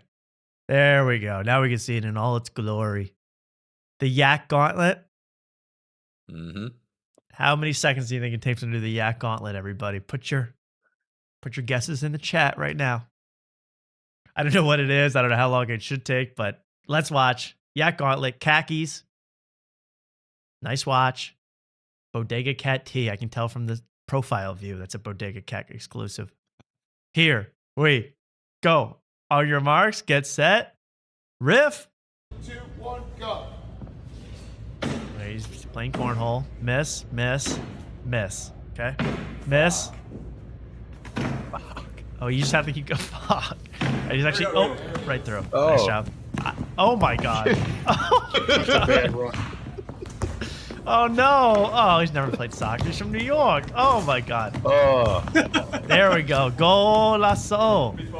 Kind of lumbering around. Oh, what's he going to do now? That's a grounder to second base.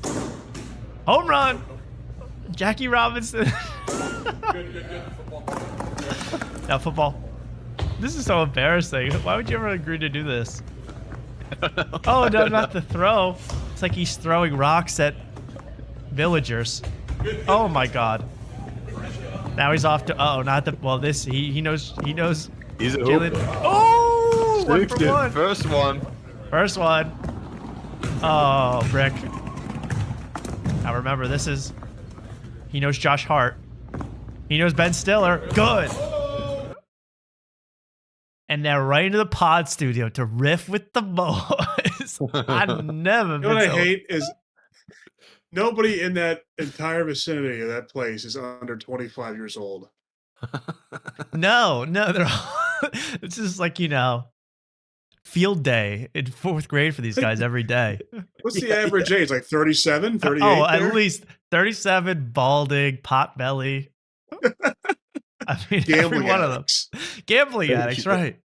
They play more wiffle ball with celebrities than they do their own children. Yeah. That's a great point. Absolutely. That was good. He lumbers around. Let's watch that run. I love it, man. I would be embarrassed to do this too in front of a whole audience, but geez. I knew he could play ball, man. It's like, how do you have so many ads on your fake court that no one even sees? That's good. Oh, shit. I'm sorry. I just wanted to see the run at the end. Because apparently, to finish, you have to sprint right into Big Cat's arms in this podcast studio. What the hell's up with this? And time. And look, Big Cat with his legs crossed couldn't give a heck, man. Not even watching. Sam just athletically dominate. But you're right. The first run to play soccer, that's when you knew he was in trouble. Yeah. One more time. I don't know what kind of shoe he's wearing. He may be wearing like Polo Ralph Lauren. Yeah, that it's like a toddler. Yeah, it's like, yeah. Oh yeah, we should do a James O'Keefe, Sam Morril 40 side by side. Like they used to have sports science, like who is more athletic? Yeah. James O'Keefe or Sam Morril. Oh man, that was funny. He runs on his heels and he's kicking with toe balls. I mean, I'm sorry, man.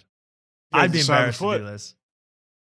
I would like to set this up though. Can we? I mean, Mark's in the area. Can we set up something like this for the gauntlet, Yeah. the tonight gauntlet? I would love that. We got to do it like Philly related somehow. Like you got to eat cheesesteak and then you got to go. Oh, you gotta go to Pat's and then you gotta On the Geno's and yeah. It's all just eating. Gotta go to John's roast pork after that. There's no athletic competition. I Then would you gotta love to. flick off do a something. Cowboys fan. Say go Yeah. Birds. You got to throw a rock through a Boston Celtics window, fans' window. You got to the flip a bus. car. Yeah, flip Climb a a car, pole. assault a female police officer. I mean, this is good stuff. All right, let's get to. By the way, someone in the Instagram, the Discord, very vehement that I should attend Natalie Cuomo's set at Helium, her show at Helium. I don't know about that. would you go see live for the show? I'd rather see Garrison freaking Keeler, bro, Hell yeah. than good Natalie show. Cuomo. But who would I see? Oh God. I mean, there's like a lot of good comics. I'm not gonna say that one's good, but when I look at the lineup of Helium, I'm not jumping into the car and driving up the Schuylkill. I'll tell you that. Jumping in the car and driving into the Schuylkill. That's more like it. Yeah, more like it. That's right. Well, speaking of advertisers and funky ads you want to skip on YouTube, our man Jimmy Fallon, who is, I tell you, I've said this over and over, the modern day Krusty the Clown, because he'll just sell anything to anybody. He actually did one ad for one of these the games where you shoot a bunch of people in a line or you try to save the king from drowning, all what we talked about earlier. He actually did an ad for one of these. This popped up for me a little while ago. Check it out. Jimmy Fallon of The Tonight Show. Guys, the new puzzle game Royal Kingdom just launched, and it's the follow-up to Royal Match, but the games are different. Kingdom has King Richard, while Match has King Robert, and course. look, if you're confused, don't worry, I'll break it down. Royal Kingdom, Royal Match. Royal Kingdom. So then it's like, oh, can they add a metronome to make me want to tear my eardrums out by my fingers? Thank you for that, Jimmy. Royal Match. Kingdom, Match. Kingdom, Match. It's And like you have so many millions. You have to do this. it's not really like a metronome. It's like a pipe bomb about to go off. Yeah, the end of my freaking rope with this. Both are royal, but this ain't that. Richard, Kingdom, Robert, Match. Both have kings, but don't have ads. Man, can't believe we don't have any ads. Richard, Like, this is mind-numbing to listen to. Imagine having to record this as Jimmy Fallon. You're like, have you lost your entire soul? Has it left your body at this point? Sorry, Jimmy. You know what I should do? I should get drunk. If we can get the transcript of this, I should get drunk like Jimmy and try to see how many takes it does to get this like right. You should. Get a drink. Don't you have a mini bar? Yeah, I mean, I could go to the lobby, but I think it's time. Robert, Really? Kingdom, Match. Why not? I mean, it's up to you.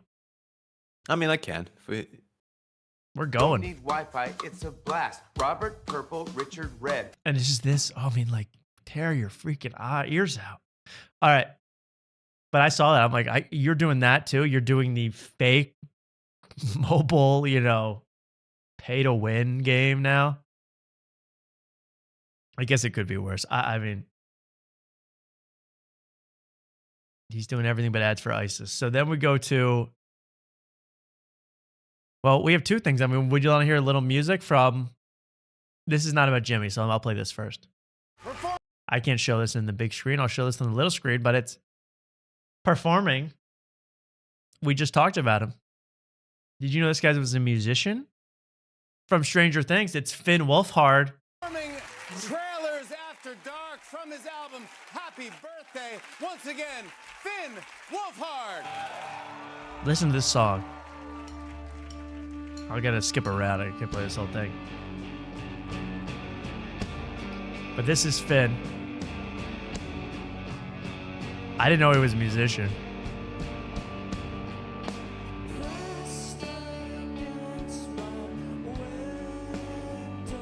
off key caterwauling, folks. Off key, like a mug.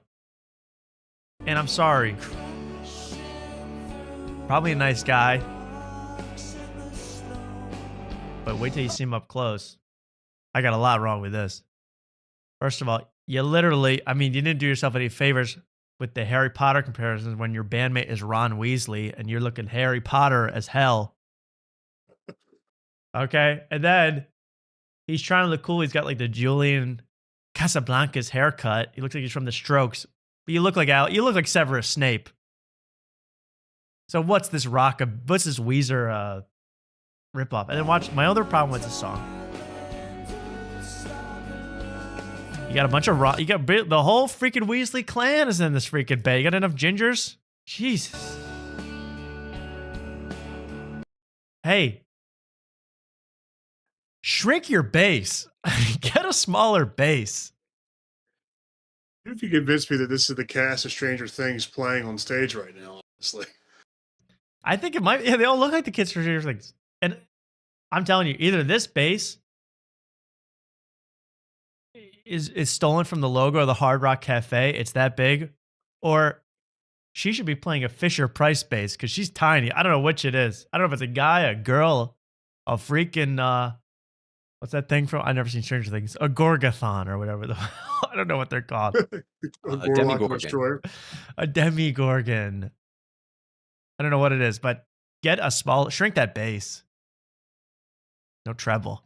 All right, that was all I had to say about Finn, but it bugged the hell out of me. Bass too big. You know, Potter clan too big. It's just too much. But then, the appearance of the week of Jimmy Fallon that really pissed me off this week, and we're going to get deep into Kash Patel later and the fight at the Young Republicans Club in New York City over the weekend. That was incredible footage. Before we get to that, let's watch Jimmy Fallon host probably my biggest enemy right now that I don't really talk about. And it's really only for the reason that he stole all my RAM and caused my RAM prices to go through the roof. It's Sam Altman from ChatGPT. Sam, you've been considered one of the leading figures in AI. Absolute skunk of a human being. Sam Altman. I don't know if you guys pay attention to this kind of tech world stuff, or Sam Altman is one of the bigger tech people in the world now. I mean, but he is so phony. Everything about this guy is fake. He has no personality besides, let me take your data, your resources, your money, and use them to then send you back ads disguised as helpful hints for how to cure your emphysema. So take a watch at this absolute skunk try to act like a human being. I mean, this is worse than Zuckerberg ever was. I'm telling you that right now. You co-founded. And first of all, Jimmy's so out of it. We always talk about that. You're like, what does Jimmy know on a day-to-day basis? Let's take a watch. OpenAI, which led to ChatGPT, which is celebrating 3 years now. Yeah. GPT. No applause. When all this is happening, first off, what is ChatGPT? Can we just do that? Jimmy, your audience is not as dumb as you, I guess, are, because we all know at this point what ChatGPT. Can you explain AI? What, for a guy who, let's say, has been drunk for the last 20 years, what is it? just For anyone, if my dad's probably watching it's like an AI chatbot. You ask a question, it tells you what to do. and it tells you what to do. This guy just sickens me with his freaking veneers and his fake lifestyle, and everything about him is just designed, the non-threatening sweater, and it's all just designed to suck you into this portal of hell. He doesn't seem. I mean, he probably is evil because he made ChatGPT, but after saying two sentences, I don't think he's that bad, Tom. Well, this is just this is just the beginning, Luke. And he is horrible. I'm expecting him to be horrible. I am expecting it. Let's get this on the road. And so it's like Google search, but you made it into more of a thing that you can have a conversation with. Oh. Yeah, it's gotten like much smarter over the last 3 years. So it used to not do. No, it actually has gotten worse over the past year. Harder to use, stupider. Very much. go on. Maybe it used to only do Google search, and now it can like really do a lot of stuff. People are asking it for like healthcare advice, how to learn stuff. Yeah, tell me They're doing what work are the with it. pros. What are the pros of Chat GPT? You could make Sydney Sweeney kind of naked if you really try. That's the only pro. That is the only pro. The rest of the pros are not pros. They don't work. The only thing is creating pornography. I'm sorry.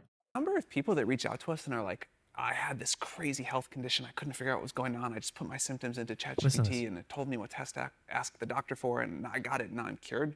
Like, that's great. That happens a lot. Wow. You can definitely learn. And this little move, have you ever seen this move so much? Like putting your hands together because you're so non-threatening. Like, yeah, you just do this and then everything's okay because it tells you what to. He literally said earlier, you just put in whatever you want to know and it tells you what to do. It doesn't tell you what you want to know. He says it tells you what to do. That's nice to hear.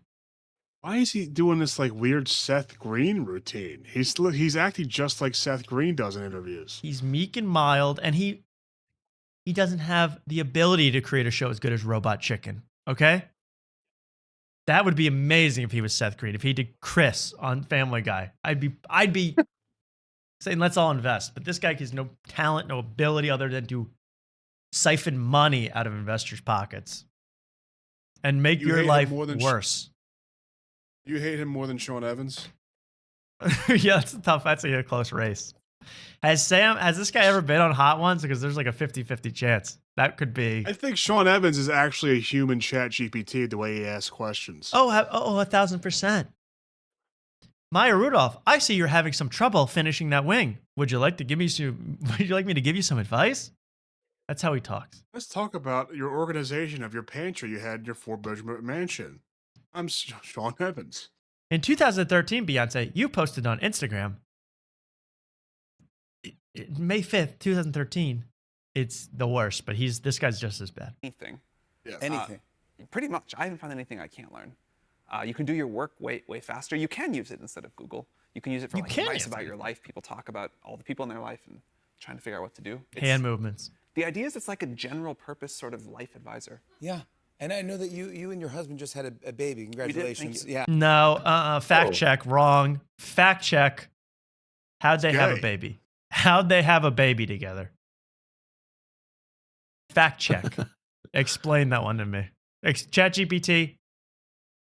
How did Sam and his friend birth a baby? Explain that one to me. Fact check. How old? Thank you. How old is he? Thank you. Yeah, we bought a child. Yes, thank you. 8 months. 8 months old? Yeah. Are you loving him? Yeah, black market. Yeah, thank you. So much. Are you loving him? What kind of a question is that about a child? Are you loving him? No, I'm not. He's not a fucking Corvette. It's a child. Do you have any affection for your child? I mean, that's a great question by Jimmy. Are you loving him? Are you loving your child?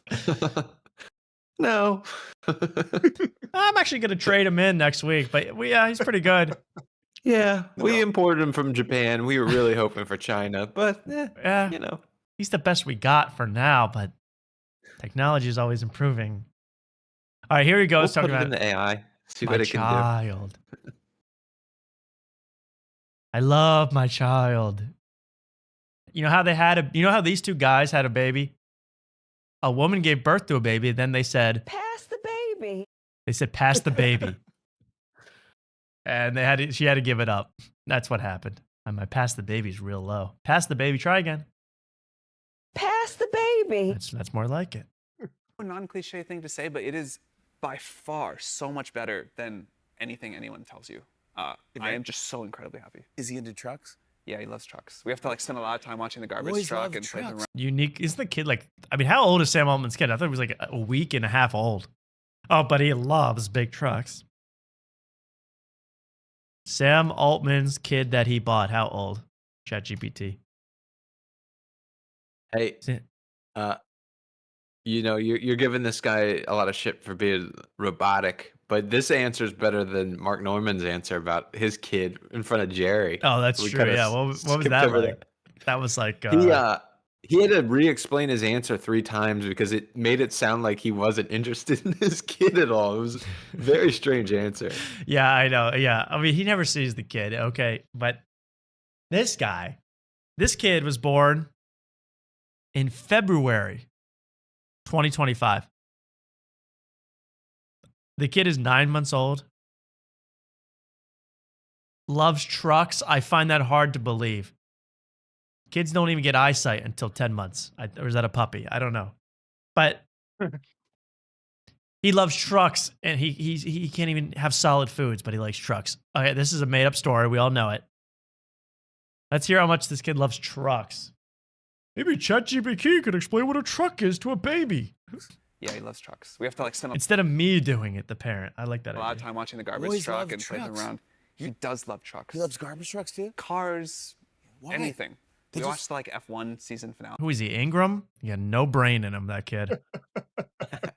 He loves big, shiny things on wheels. This week, and it was the first time he got to watch TV. And he was just like, Oh, really? really, yeah. He's It was pretty thrilled. cool. And do you use ChatGPT when raising your baby? Here we go. I do. I mean, I feel kind of bad about it because we have this like genius level at everything, intelligence, sitting there like waiting to unravel the mysteries of humanity. And I'm like, why does my kid stop dropping his pizza on the floor and laughing? Like, Yeah. you know? And so I feel like I'm And how devoid, I mean, that's a made up story, but how devoid of a life do you have where you have to say, why does my kid throw food off the table? Hey, got ChatGPT. Because he was trying to get, he's probably saying, will I be hurt if I jump off and crawl out the door? Get the hell out of there? He's testing the limits. He's got Can a those, truck pick Nick, me up? He's got those Nick Ryder eyes too, right there. You see that? Yeah, absolutely. This guy is absolutely bent on world destruction. I'm guaranteeing it, but it'll be cutesy. It'll be fun. And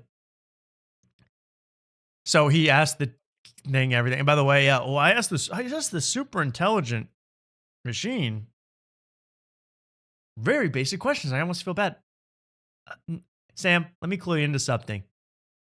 If you ask ChatGPT what happened in the latest episode of I Love LA, it'll just make something up. It's not even right. You'd be like, Rachel Sennett shot Tallulah. That didn't happen. Spoiler alert. Odessa changed her name. That's true. That's about it. not asking a good enough question, but it is, I cannot imagine having gone through the, like figuring out how to raise a newborn without ChatGPT. Clearly people did it for a long time, no problem. Yes. But they're laughing because that's the dumbest thing they've ever heard. Nice sales pitch, idiot. I don't know how you could even raise a kid without a chatbot that repeats answers from Reddit. I don't know how you could raise a kid. And I don't know how two men can have a kid, but it happened. Yeah. So I know it, like it's clearly it was possible. Yes, it was possible. But I have relied on it so much. Yeah. I mean, it's obviously like the most important thing to happen in my life, so it's top of mind, and I use It's obviously it all the time. But like I was just a little like hunched over personality, like he's so meek and mild. Get over it. This guy's like a billionaire 20 times over, trying to just get whatever grants he can from the federal government to soak up as much resources as humanly possible. I'm sick of it, guys. I'm sick of it. So like why does my kid not like pizza? I just had to ask the ChatGPT, and then I took a hostile takeover of 8 other AI companies right after that. I'm sure you're confused by everything. a couple of months ago, I was at a party. I was talking to this guy, and we had kids about the same age, so we were talking about that. And he was like, "Oh, what's your kid doing?" Normal conversation. And he's like, "Yeah, these 6 months old, once they start crawling, it's everywhere. They go everywhere." And I was like, "My 6-month-old can't crawl yet." And he was like, "Sure, maybe." Did you ask Sure ChatGPT about that? about You think that? he's okay? And I was like, mine can't. I was like, well, I think he's like about to start. I'm sure he's doing fine. And by the way, I bet my kid can do a lot of things yours can't, so it's all right. But then I ran to the bathroom and I was like, do I need to take my kid to the doctor tomorrow morning? Is this okay? Should every kid be able to? Is that a funny story, or are you totally incompetent as a parent and rely on a robot to make up an answer for you to make you feel better about yourself? You numbskull. Hopefully this isn't real, because this kind of sounds like Black Mirror-ish, that this guy creates a robot that he has to like parent, and yeah, it seems very strange. That he needs to help parent because he's got no clue and he's got no desire to parent. Believe me, this is all. It is like, it's like Jerry Seinfeld wearing Nike Shox. He's trying to be more relatable. It's nothing to do with love of a baby or Nike brand products. All right.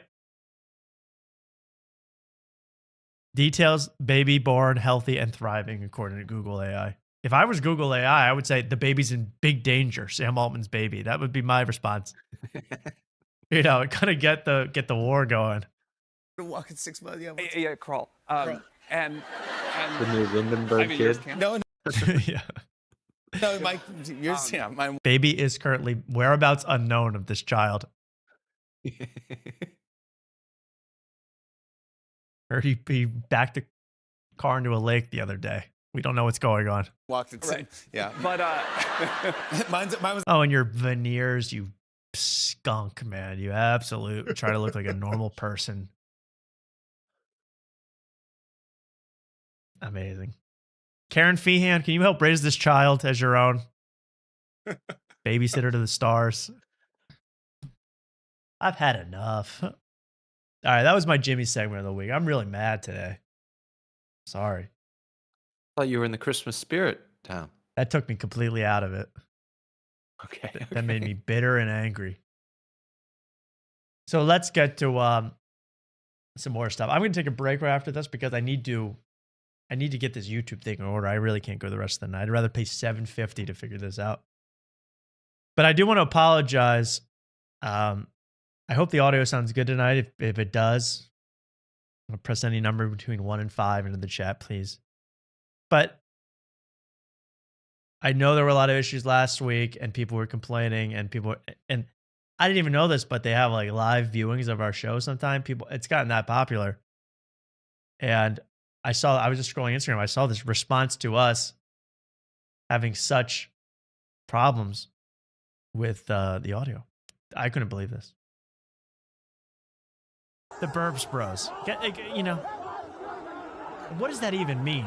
I've never found bros like this. This is not Kappa Alpha Chi. I didn't go to this fraternity. And St. Germain's wearing a beanie with a suit jacket. I do not like that at all. Wow, there's riots in India. Now, I didn't know if they didn't like Luke's St. Dan St. Germain take or they're angry. Who's feeling like a Burbs bro tonight? I know I am. I'm Burbs back in bro the in it. Burbs. That was actually a clip of India. Messi was supposed to show up to India and like play football, play soccer for literally like 5 minutes. He showed up, like waved, kicked one ball to one guy, then walked out, and the place like exploded. They're riding. You see, they're all wearing Messi shirts because it actually was like a furious thing. You can see the army is standing in. These Indians don't play when it comes to Messi. But damn, they could use a less messy area. A little cluttered over there. I saw a video. That's how I describe India, by the way. Cluttered. It's cluttered over there. All right, let's take a quick. Indians over there. Yeah, I know. That's a very special episode of Hoarders. What are we gonna do? You guys got a mess on your hands. We'll be right back on After Tonight. I'm gonna take a quick break to adjust my hearing aids. We'll be right back on After Tonight. I got to do this YouTube Premium, and don't look at my credit card. You too. We'll be right back. Joe Maz. Oh, and by the way, if you're watching right now, you're enjoying this show. Be sure to like, comment, and subscribe. Because we'll be right back. You want to know when we come back. Thank you. The Burbs Bros. Oh, God, it's the wrong one. There we go. See you in a minute.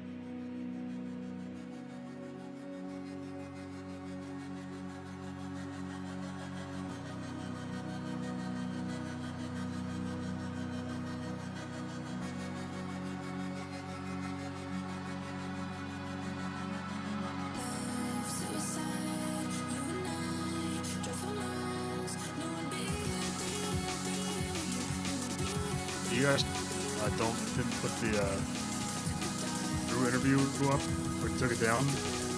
They can all hear you. They can all hear you, Luke. Oh, sorry. Sorry, I didn't mean.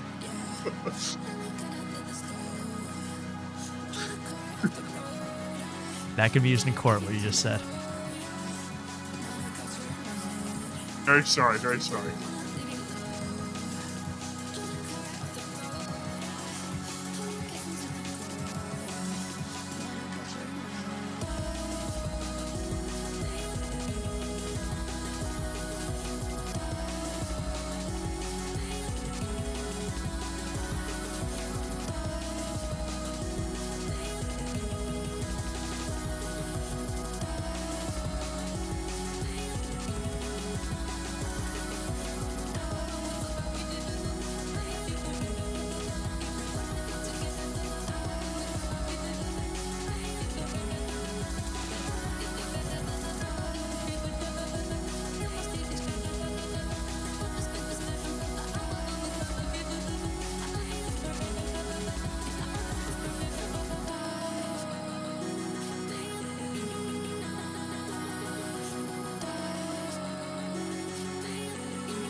Well, well, well. Let me just stretch my legs and we'll start the show. I saw something very interesting.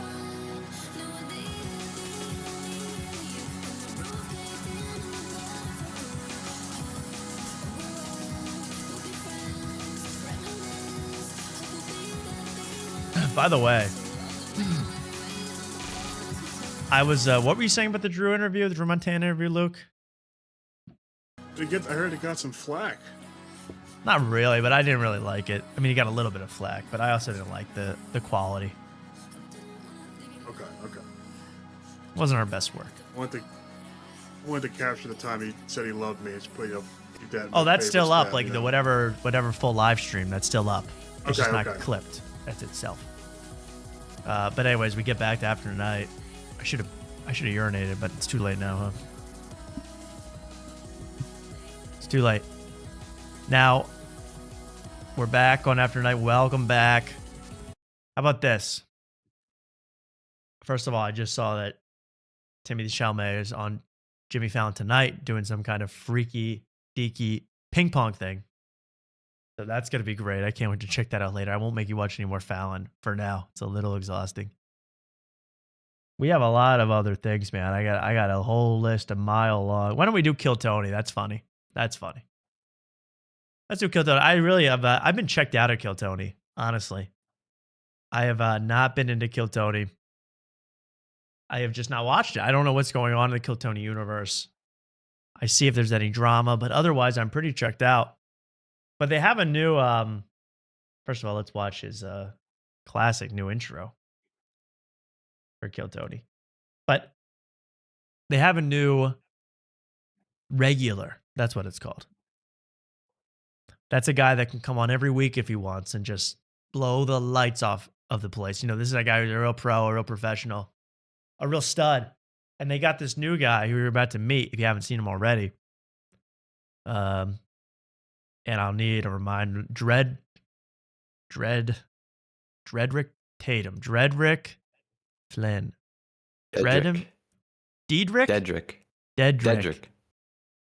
Dedrick Flynn rolls right off the tongue. And Dedrick Flynn. And you're going to meet him. And he's been on now, what, this might be his third appearance or fourth appearance in a row. Or 4 to 5. And something like that. It's going to be pretty interesting, but let's watch the intro first. Shout out Red Band. Hey, this is Red Band coming to you live from the Comedy Mothership here in Austin. Mark, are you okay? It seems is there an intruder in your place? You kind of. Oh, University of Delaware won their first bowl game, first and ever bowl game. It was their first one of one. Wait, what do you mean? What you mean? Well, this is their first year being bowl eligible. They made a bowl game and they just won on the last play. Amazing. But yeah, now I can focus on the last play. Okay, well, I'll give you a pass since it was an exciting finish, an ESPN instant classic. Mm-hmm. All right, congratulations to the University of Delaware. And Thank you. Go Hens. Go Blue Hens. Texas for a brand new episode of Kill Tony.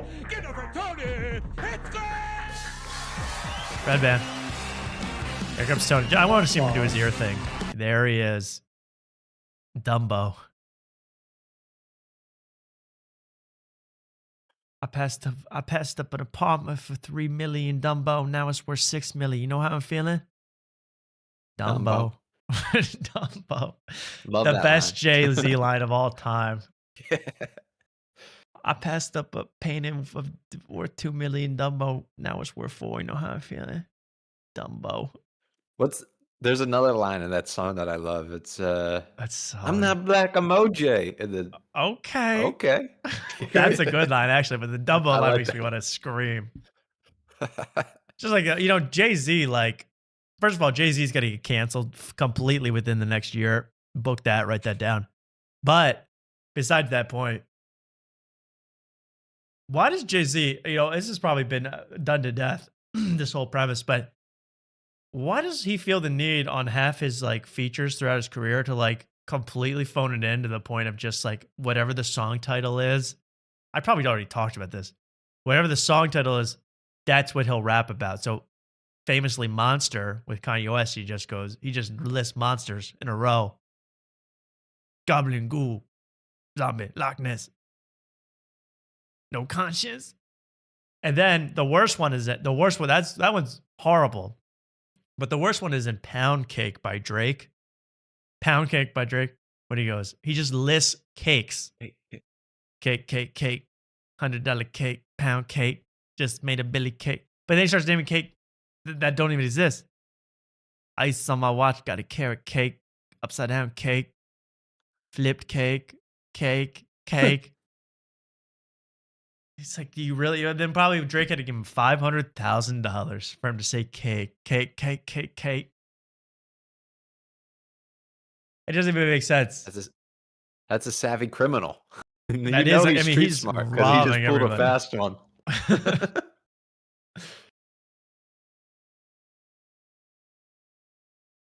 Just made a Dumbo cake, kind of cake, shaped like an elephant.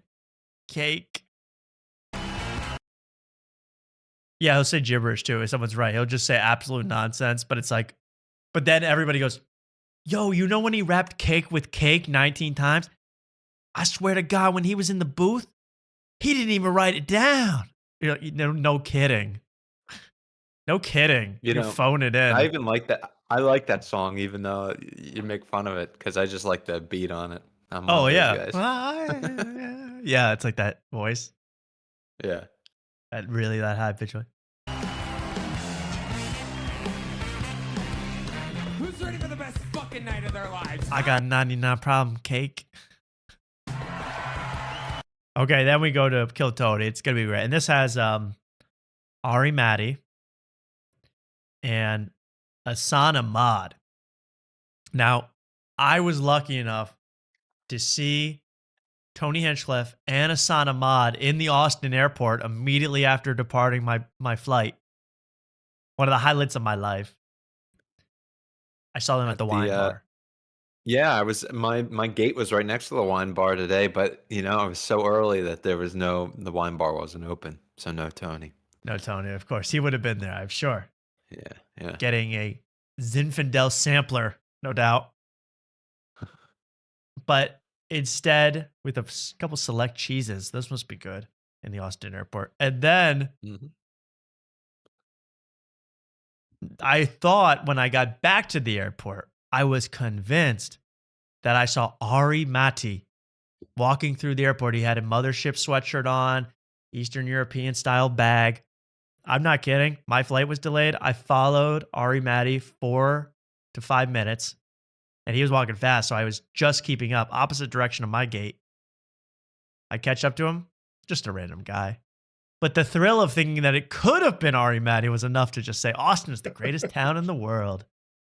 And now all the people I saw, they're all they're all together on stage. And Asana, here's the thing. I didn't really watch a lot of this. I did watch some of it.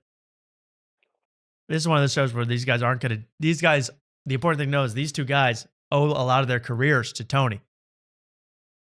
And this guy on the left, Hassan Ahmad, actually opened for Tony at his big special, which we have not heard about. It's been months now. He shot the special 3 months ago. And I know he's doing Titanic submersible material. So how dated is all this going to be when the special comes out? I'm excited to find out. What's the holdup? And Ari Matty, of course. Yeah. Jerry Seinfeld had submersible stuff. He was saying submersible stuff too. I mean, it's always a hot topic, whatever happened 3 years ago. Is that the funniest thing that ever happened in human history? I mean, Must everybody be. has a I know bit you're about right. it. Everybody's got a joke. And it's like, I get the humor. Like, I get the point of view. It's like it's easy to make fun of because it's all rich people that died on it. Seeing another thing that other people died on. But it's like, come on, somebody make a Luigi joke. Let's update a little bit here, you know? Right. Yeah. Now, Reiner, too soon, as we learned with Trump. Reiner is too soon. Too soon. But maybe there's nothing really I can think of that would be good to say, but I agree. Skip the submersible. I mean, but at the same time, a lot of these guys are still doing Lady Di material. They're still doing it's outrageous. They're still doing, you know, Tom Papa's doing Challenger explosion stuff. He's not yet gotten to the submersible. So I want just make up a tragedy or something, guys. Make up something, but I'm enough of the sub. The sub, I know. And Jerry, you could have easily been on that sub. You're a rich, out of touch guy. You probably would have accepted that invitation to the sub. What are you talking about, Jerry? All right, well, here comes the newest regular of the show, Kill Tony. His name is Dedrick. On people with purple and Dedrick Flynn. And he came out a swinging his first time. Just killed. Immediately got a regular ship to the point where I think this was not even a question of plant. Because he worked at Ryan Redband's comedy club.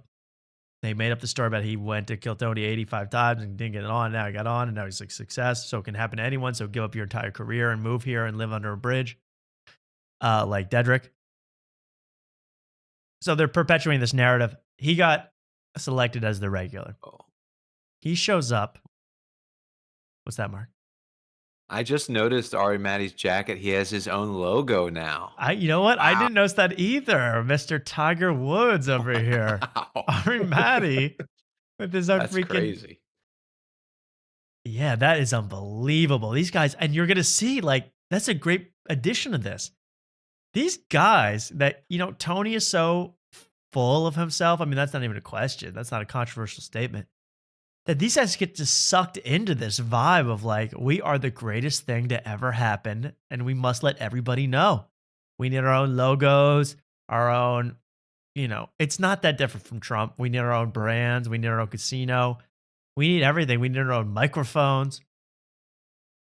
We need our own brand of, you know, watching underage girls at the park, sunglasses like Ari Matty's wearing. Nice look, bro. So you spy, huh? And then Dedrick comes out, this new guy, and he's totally bought into the Kill Tony machine. Isn't that something? Well, we have momentum, ladies and gentlemen. I'm not going to play this whole and set. Your next comedian is one of the newest, most prolific regulars in the show's entire history. Ladies and gentlemen, I present to you the dark storm of it. I hate to do all this like look stuff, but Tony is so red. It's actually concerning me. How did he get so damn red? What's the Arab guy's name again? Hassan Ahmad. He's got to shave his head, man. That looks so bad. No, but you don't understand. He has My a bit God. about it. He has a bit about it, so he can't shave. His best That's joke is about his hair. Yeah. That's his opener. He's gonna coast on that for the next 20 years. Yeah. That's what a if good point. my, Yeah, I didn't you know, he think goes, what about if that. my hair was in the submersible? It probably would have absorbed the explosion. Atlanta, this is Dedrick Flynn. So this is his third time at Kill Tony, I think, or his fourth. I don't know. Kill Tony. Comes on with the drink, like Trailer Park Boys. Okay, gold watch. I mean, 3 weeks ago, this guy had literal rags on. Okay, this is rags to riches story, hyperspeed edition. I ate an edible the other day and I started watching The Blind Side. So listen to a little bit of this. What the fuck is that movie? All right, nobody Topical. ever told me this movie's gonna be bullshit when I started it. Now you guys might say, "Hey, didn't you guys do a 20-minute chunk earlier on Wait, Don't Tell Me and Garrison Keillor?" Okay, fine. But who else is doing that? But you know? that totally unique take. No one's ever talked about those shows at length like us. No one's even wanted to. And this guy's doing, and I said this right away to Mark. Mark told me to watch this. I go, he's doing a Cumtown bit right here. This is Nick Mullen. This is Cumtown. So you seen The Blind Side? You know what I'm talking about? So all The Blind Side was supposed to be about was this dude named Michael Orr. Is a real person, and he played football, but he was a homeless teen in Memphis, and he got adopted by a white family, and they get a nigga white privilege, and he made it to the NFL. All right. Now, you want to take a breath somewhere in there to really get the crowd's attention. And He that's needs a to move beautiful more. You're not moving. I want to see you knocking over the drum set. movie. And what's with the drink on stage? This is your temple. You're messing with the temple. You're messing with your body. You're not Dean Martin. Put that drink down. All right, that's a beautiful movie. That is the sequel to Remember the Titans. It's got football in America. Everybody could come together. Listen to his take. And then somebody in Hollywood was like, let's make this nigga retarded. Right, I don't even like using that This is word. the exact same all bit right? as I don't even like Nick using Mullen that word, used but to they do. made that nigga retarded. They made it for no reason. Let me tell you, the first scene Less where he N-words. get adopted by Sandra Bullock, right? He get adopted by Sandra Bullock. She walk him into the house. They walk him up the stairs, and they walk him into a bedroom. This is all I want to and hear. he This part, goes, I'll skip. What's that? I swear on my life, I've heard that he didn't know what a bed was joke from Cumtown, from Nick Mullen, and multiple repeated times since. That was confirmed. I saw that on the Kill Tony Reddit. That it has been done. But it's funnier because he goes, I ate an edible. I was like, what am I watching here? What? So it's wackier. And you can yell. You could yell the N-word and retarded. That's good. Are you referring to that that one in the Reddit where it's Nick Mullen doing stand up? He's doing stand up. Yeah, it's from like literally Yeah. 15 years ago. Well, it's funny yeah, he doesn't even look the same guy now in that video. But it's funny you go into like comments of the Kill Tony people in Reddit and they're like, those aren't the same joke. It's like literally it's literally like the same premise, It's but the it's done same 15 premise. years. It's just It's not the 15 same years joke. later, and he says the N-word instead of anything else. Yeah. And that's I fine. But yeah, go ahead. Yeah. I just think like the Kill Tony fan base is maybe one of the stupidest fan bases out there. But Yeah, they just will believe anything. But they still hate the show, then they won't believe stuff like this. yeah. And I just gotta say, yeah, I gotta defend Nick Mullen on this one. That was a total. I'm sorry, he did the. Yeah, he owns that idea. And if you've done, this guy's done comedy for like 13 years. He knows Nick Mullen. He knows about it. Believe me. Allegedly. Also, it's like it's such an old movie. Like Michael Orr is retired from the NFL now. Yes. Like it's. I am so with you. Someone says we need more bald. We need like 3 or 4 bald men behind us to really complete this show. I agree. Actually, Mark, look behind you. Oh my God, they're here. Okay. I could probably find somebody in the lobby. Get up here. Yeah, ask him. I'll pay him like $20 and just say sit there and laugh. Yeah. He can't hear any of the rest of the Like- show, but whenever there's Mark speaks, laugh. Yeah. You got a nice couch behind you. Yeah, that could have a viewing party back here. Why don't you invite me over, man? What the hell? It's a nice pad. Come through. I know the room number now. Send the Addy. Mm-hmm. All right. Can we get a look at those baldies again? Yep, there you go. So anyway, it kind of looks like there's a head on top of his head with that hat. Now that's comedy. What if that head started talking and doing bits about Adam Freeland being a bug? Now that would be original. I thought I was gonna go with the movie Invincible. Oh, that was good, Mark. That was better than mine. Yeah. Invincible. I saw that in the theaters. I Papali. harassed Vinny Papali's kid at because he went to Delaware at the same time as me, and I was hammered. And I went up to him. I was like, "Oh, you're Vince Papali's kid," and I just I'm sure I annoyed the shit out of him. Yeah. He probably never wants to hear about it. You probably made him go Reiner mode, resentful as a successful dad. Has anyone checked on Vince recently? I don't think from what I remember, he didn't really respond to me. Then I talked to somebody else that knew him or knew of him from where he was from, and he was like, yeah, that guy's kind of a dick, and especially if you mention anything about his dad being popular. I was like, oh, okay. I was too hammered to even I know it's tough if you're a son of a famous person, but you got to learn to live with it, okay? You can't get pissed off, and you definitely can't slit your parents' throat over it, okay? Take a chill pill. That's why my parents put me in the hotel. Exactly. Mark was like, Mark's dad is getting too famous in the chat. We gotta take him. We gotta some separation. All right, let's watch the rest of this. And thank you all. The chat looks great tonight. I'm bad at reading the chat, and I'm not good at it, and I don't know if I want to get good at it, but you seem nice tonight. Let's watch some Didrik Flynn. So he did his whole bit. He's done that. He just talked about The Blind Side for 2.5 minutes. But here's where the fun really starts, because you see how this all goes to people's heads so quickly. Flynn with a new 2-minute, 20-second set is only our regulars get to do. Very powerful. He's excited. Storm has arrived. Welcome back, Dedrick. Good to have you back, buddy. God, I fucking missed it. I had a good time in Atlanta, but that whole Monday, I was so used to coming out here. Yeah. From doing it week to week, I couldn't wait to fucking get back, dude. This is so This club is fucking gorgeous.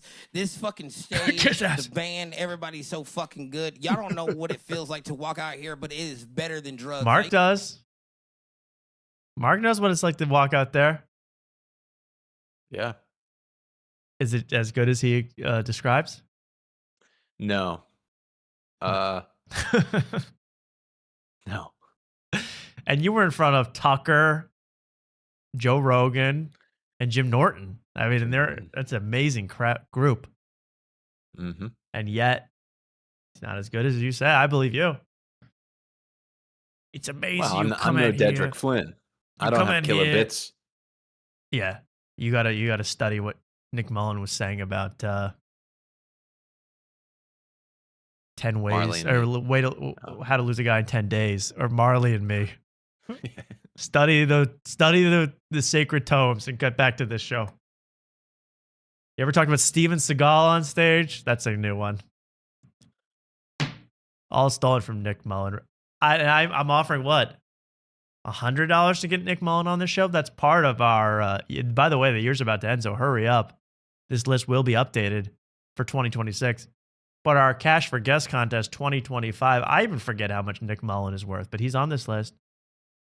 Nick Mullen, $150. That's a lot of money. I can't afford that. But if you can get him, you will get the cash courtesy of IHateStevenSinger.com. Okay, let's go back to Dedrick Flynn saying how great Kill Tony is. It's never been better. We love Kill Tony. Used to sell them. And this is I used to sell them, so I know what they do. This is like smoking crack off a tinfoil at a Tony here in this spiel. This is the greatest experience of my life. And it doesn't do this. All right, this shit is fucking great. I love it. Fuck yeah. Perfect analysis. It is true. Perfect. I mean, perfect. You're great. We're great. Everything's great. Mondays are weird without the show. Oh, and then we ought to skip ahead because this gets, Luke, you might think, oh, this isn't too bad. This isn't too what the kids call cringe. We're ready. Get ready. Are you ready? Look, I'm ready. Okay. I'm ready. You say you're ready, but I don't know that. Actually, I'll trust you. The whole Kill Tony Mafia family has been fucking great to me. Actually, last Monday, I was at David Lucas's house filming his fishing podcast. This nigga is rich as fuck. This. So David Lucas shoots his podcast at his house that's supposed to be on a lake. Confirmed green screen. Confirmed no fishing. Unless he lives on a houseboat, in which case I'd take it all back. But now he's kissing David Lucas's behind. Okay, first it was Kill Tootie. Now it's David Lucas. He's got to pass the ring to the Black Tony comic ring. Black Kings, man. Black Kings, Black Rings. You feel me? Yeah, I got some really big cubes in my glass. Dave Lucas is the fucking Black Georgia Tony Soprano. Like his house just got shit in it for no reason, and he fat. He definitely is fat. Is that a new grill I'm seeing there? Yeah. No, I got. He different now. Oh, I'm not gonna He lie. different now. I'm doing good. I'm doing good. I got the Kill Tony tattoo that I got. Oh, no. This is just becoming, this is getting rough. I mean, he's literally been on the show for 3 weeks. The tattoo, I can't even see it, but I assume it's there. The He's tattoo. doing velos. You like the velos? Oh, if you're doing good, you buy Zins. Zins are the superior nicotine pouch. Oh, Velos are so bad. Well, he's trying to Is this stay an with. ad? No, if it was an ad, I'd do it for Alp, for Tucker Carlson's brand. That's right. Alp. Alp pouches actually give me the strength to survive. That's Tucker Carlson describing Alp. Yeah. It's like does everything for you. I do 14 a day. I'm feeling great. 14 a day, and like I'm pretty sure that Charlie Kirk's head just exploded like that. I'm really thinking it through. But here we go with the Kill Tony tattoo. 3 weeks into the show, and the entire audience is starting to turn on him. So the tattoo, I mean, if I were Tony, I'd give the tattoo to anyone that sucked on the show to just, you're going to get branded. That would be a punishment for me if you did badly. Yeah. Dude, the whole like it's weird because the whole culture behind this show, like living in, I'll give you an inside scoop here. Yes. The whole culture behind this show is like very strange. Like everybody claps for one another getting on the show, and it's like it feels very like fake but supportive. It's very like a very, very strange. And then like the thing they do now, they show the episode. That's what I should have led with. They show the episode that's being aired while you wait for Kill Tony. So all the other Kill Tony people are also watching it, and they'll like clap and cheer along with it while it's like, dude, you guys are watching like a recording. Like it's like it's a 2-week-old thing. Yeah. It's the Oh most my ridiculous thing. And then what's the other? Oh, and then like people will know, like you have to know like you'll be on the episode, and they'll like show up. Like they'll show up, so they're like in the crowd. Right. And one guy like did terrible on this episode, and he was there. I'm like, dude, I wouldn't be caught in like 5 miles from this place. I'd have moved, right? If I knew I was going to be on this show, it's just weird. And like even the people that do well, then they show up and they want to be like patted on the back. It's just like, it's like the worst parts of like comedy. I just can't stand. And it's all surrounding this cult. This cult. I mean, they're getting branded. I mean, it's crazy. Yeah, like people are literally brainwashed. If you go back the episode before this one, the two first two comics, they're like older guys, and they like moved. It's kind of obvious they moved here for Kill Tony, and it's like those are the type of people you're just like, oh, like there's tons of those people that like, and it makes you out loud. Right, and it makes you like embarrassed to be doing it. Yeah, you don't want to be associated. That's why I sign up with a fake name, because it's like I don't. I don't want my real details out there. And they have, like that guy with the dog from last week. I remember I saw him. I'm like, that's the worst type of guy. I was like, that guy looks familiar, and then I realized, because he works the door at the place where they wait for the Kill Tony signups. I was like, oh, yeah, right. So he'll probably he's just collecting clout tokens, man. It's like, it's disturbing, and I'm glad you told me all that. I'm very interested because it does feel like that, and in fact, like it's almost like, you reach regular status, like then Tony is like playing with kid gloves. He won't say anything bad about you. Even when you go through all this, keep watching this. This gets crazy. I told you that I got that. I sent it to you. I got my day that I got made a regular. This shit is fucking fantastic. I'm making so much money. I bought my mama Uber from Augusta, Georgia to Atlanta, Georgia on Thanksgiving. So he says like 8 times, like, I have money now. David Lucas got a lot of money. Tony, like, everybody's got money. It's just so like, we don't want to hear about that. Have you seen how much RAM costs? And you're bragging about money. And then Luke, you thought it was Luke. Strap in, Luke. Luke, are you wearing your seatbelt? Because I'm double this is buckled. like a rocket ship of just uncomfortableness. Get ready. Or something. Well, here's the thing is, Tony, I'm not gonna lie to you. I already talked to the man. We was working on this song that we want to do right now for Kill Tony. Right now, we're gonna debut it right now. An original song. Are you ready, Luke? Luke did pass out from. I knew it. I knew he wasn't gonna be able to handle it. I knew it. This is too much. I can hear him gagging. Are you all right, Luke? I think he's actually in trouble. All right. Well. Okay. He's back. That sounded like a recording. But here we go. Okay. All right. Okay. Ski mask on. Kill Tony ski Bakalava, mask. what the hell is it called? Kill Tony Shiesty. In your grill, and frightening, scary. What is he gonna play? And I'll tell you, this might be the second best song I've ever heard that references David Lucas in it. Take a listen. Oh, shit. Hey, yo, Mike, give it to me. How about a hand for Dedrick Flynn? I came up on the money just to kill Tony. I showed up on the Monday just to kill Tony. I'm making blue fats, that's on red band. I'm making blue stacks, that's on red band. Okay, so far Tony looking away. Ari Maddie looking away. They don't know what to do. What do you think so far? Luke, are you okay? This is a black anthic right here. This is a black anthic.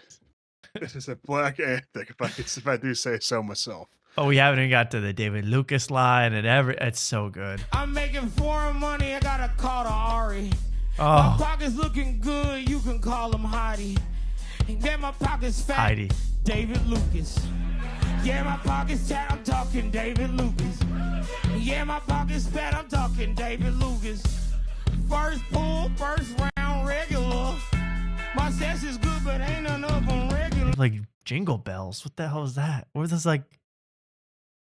The Mannheim, what is that called? The Mannheim Orchestra? What do they play? Dun, dun, dun, dun, dun. The Trans-Siberian Orchestra. Dun, dun, dun, dun, dun, dun, dun. David Lucas is so good.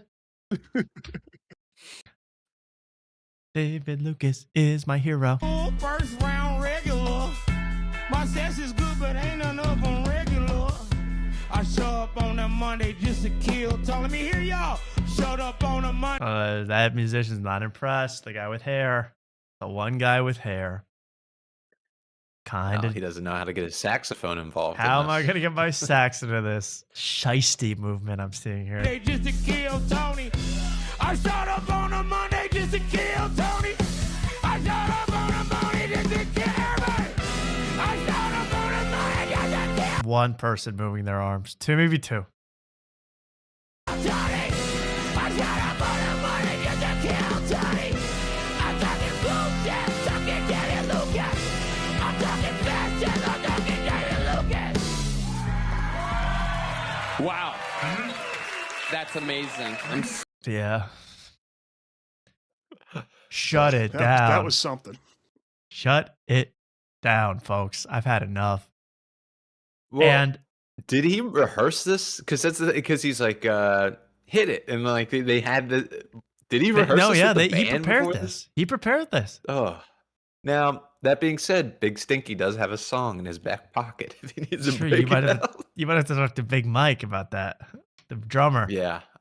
Yeah. Is I'll need that to wait? talk Are to you some going to use the song musicians. no matter what, or is that like in case things are going really badly or really well? When will In the case, song well, come in out? case they need a tune, I don't know. Like Garrison Keillor, he'll do monologue plus singing. So I think Big Stinky can Right. bring that to the stage. I think you should bring a That's- kind of one man show Yeah. aspect to Kill Tony that they haven't seen before. yeah. Poetry, kind of laid back, slice of life thoughts. That's what Kill Tony needs right Yeah. now. A sound effect guy who's making sound effects as I tell the story. Oh, with his mouth? yeah, That's that's what they do on That's good. Prairie Home Companion. But I mean, that's so much more interesting to me than this kind of screaming about David Lucas and I got good money. I look like Heidi money. So glad you did a song. I thought you were going to rob everybody for a second. There you go, Tony. I'm Thank doing you, good Tony. now, Tony. Y'all niggas is lying online. I love it. Yeah, they try to slander me. What? Try to cut the mic. There you go. When I got this tattoo, they tried to slay. They said, "Why would you do that?" I said, "Nigga, if your bank account looked like Heidi, you would feel like just like me, nigga." Oh my God. So we always love to hear that. We love to hear that a man's doing well in his financials. And how well could you be doing? Let's be honest, bro. I mean, I'm a little afraid that you bought 2 grills, you're buying Uber rides across Georgia, you're buying custom shiesties, extra large, XLL, and a lot of fabric. And you've already been disliked by the whole group online who watch the show. Half the people don't like him. Yeah, I mean, he started like, he was like very grateful and Yes. thank you, and then like each week, and it's been very quickly. He's been on for probably like It's a pretty month, funny. and it's just like he's already like escalated to this, and it's like this is gonna Right. blow up really quick. Like It's like it's like a cartoon levels of like being unaware of how to of everything going on, being like, I'm unstoppable now. Nothing can slow me down in the comedy industry. I've been good for, 3/4 of a month. People have been paying attention to me. I'm unkillable. yeah, and Did then ho- I, go ahead. I did a whole 6 minutes of comedy. I'm killing it right now. I'm the best there ever was. 6 minutes, 3 of them stolen. I'm killing it. Yeah, and the funny thing is like he has this mindset, and then like it doesn't air until 2 weeks from now. So then he did like he's probably on. He's like, yeah, I think that set went well, and then it's just like all this online backlash. That's true. 2 By the weeks time this later. comes, like the 2 weeks from now, when he comes back on, he'll be even more confident because he doesn't know that everyone already thinks he's so over the top. It'll be amazing. I can't wait. Yeah. Well, people are mad because I'm not going to. Kash Patel is coming up next. Kash Patel and the Country Jamboree. The only other thing I wanted to say, I thought I had one more. Oh, yeah. Was how I feel so bad for this audience, this Kill Tony audience, because you pay money to go see this show. You go, I'm not saying this guy's the worst comedian to ever live, but you get bamboozled. You get told he's the greatest thing ever. His song rocked. He's awesome. Everything rocks. So you get lied to, no matter how you feel. And then, geez, oh man, we have a first timer ever doing stand up coming to the stage, but they didn't sign up in the bucket. No. They were handpicked. They were selected to be on this show. Why? Because this guy, let me get to the part. This guy who does stand up and he does hack jokes about, being a pedo, LOL. This guy, whose name is Jedi, listen to how they know him. Listen to why he got on this show, the biggest comedy show in the world. Why don't you tell these fine people, Jedi, what you do for work? I work with the wonderful Mr. Woody Harrelson. Love you, brother. The great Woody Harrelson. Who? So they're now signing up to the stage on the biggest show in the world that you paid money to see. Woody Harrelson's Domino's pickup guy, the guy that gets him Domino's, the guy that gets him custom hacky sacks online delivered to his door. That's who you get now on Kill Tony. This guy was horrible. He has nothing to say besides, Woody's a great guy, man. I like Woody. just so happens to be a newfound fan of Kill Tony and one of the coolest people in the world. And So you're just a little. You just will do anything for a little star, huh, man? You would just need to. You need to know Woody. That you're on Team Woody. I've been on Team Woody for years. If you've been paying attention to me, I've always liked Woody. Woody's always like me. you've been his stand-in. So when they're The guy that just stands there with his back turned to the camera while they set up a shot. This is who we get now on our show. He says, I tell you stories, but I don't want to get fired. But I will tell you that Woody and Matthew McConaughey are starring in a new show on Apple TV called Brothers, coming out next year. Oh, sounds amazing. Oh, really? It's such a killer movie. Wow. What a great And it was title. shot right here in Austin, right? The best Isn't that city right? on earth. That was shot here, filmed here. Everybody's here. Yes, of course. Oh, Brothers. And the show is, by the way, I looked up this show, Brothers, with Woody Harrelson and Matthew McConaughey. It's been in development hell for a year. It's gone nowhere. They had to shift everybody who was working on it the last episode because they couldn't agree what was going to happen on the show. It's a scripted show starring Woody and Matthew McConaughey where they play themselves in a way and they are trying to figure out if they're actually brothers. But in real life, also, they're pretending that they might actually be half brothers. So it makes zero sense. Okay, these two are still riding the fumes of True Detective Season 1. From, what was that, 2011? When was True Detective Season 1? They're still riding these fumes 2011, yeah. of an amazing script and director. And they're going to pretend it's just like on the show. I'm kind of a laid back guy. And Woody, well, he's even more laid back. Oh, it sounds great. I can't wait to see you guys be laid back together smoking pot. If I want to see two guys laid back together smoking pot, I'd invite Drew Montana and Lemaire back on the show. That's laid back. Otherwise, I don't want to hear about it. So this show is horrible. This was just a promotion for some shitty Apple TV show and to try to get Woody Harrelson and Matthew McConaughey to come on Kill Tony. So they could sit there and then watch David Lucas go up and go, I tell you, man, you're one of a kind.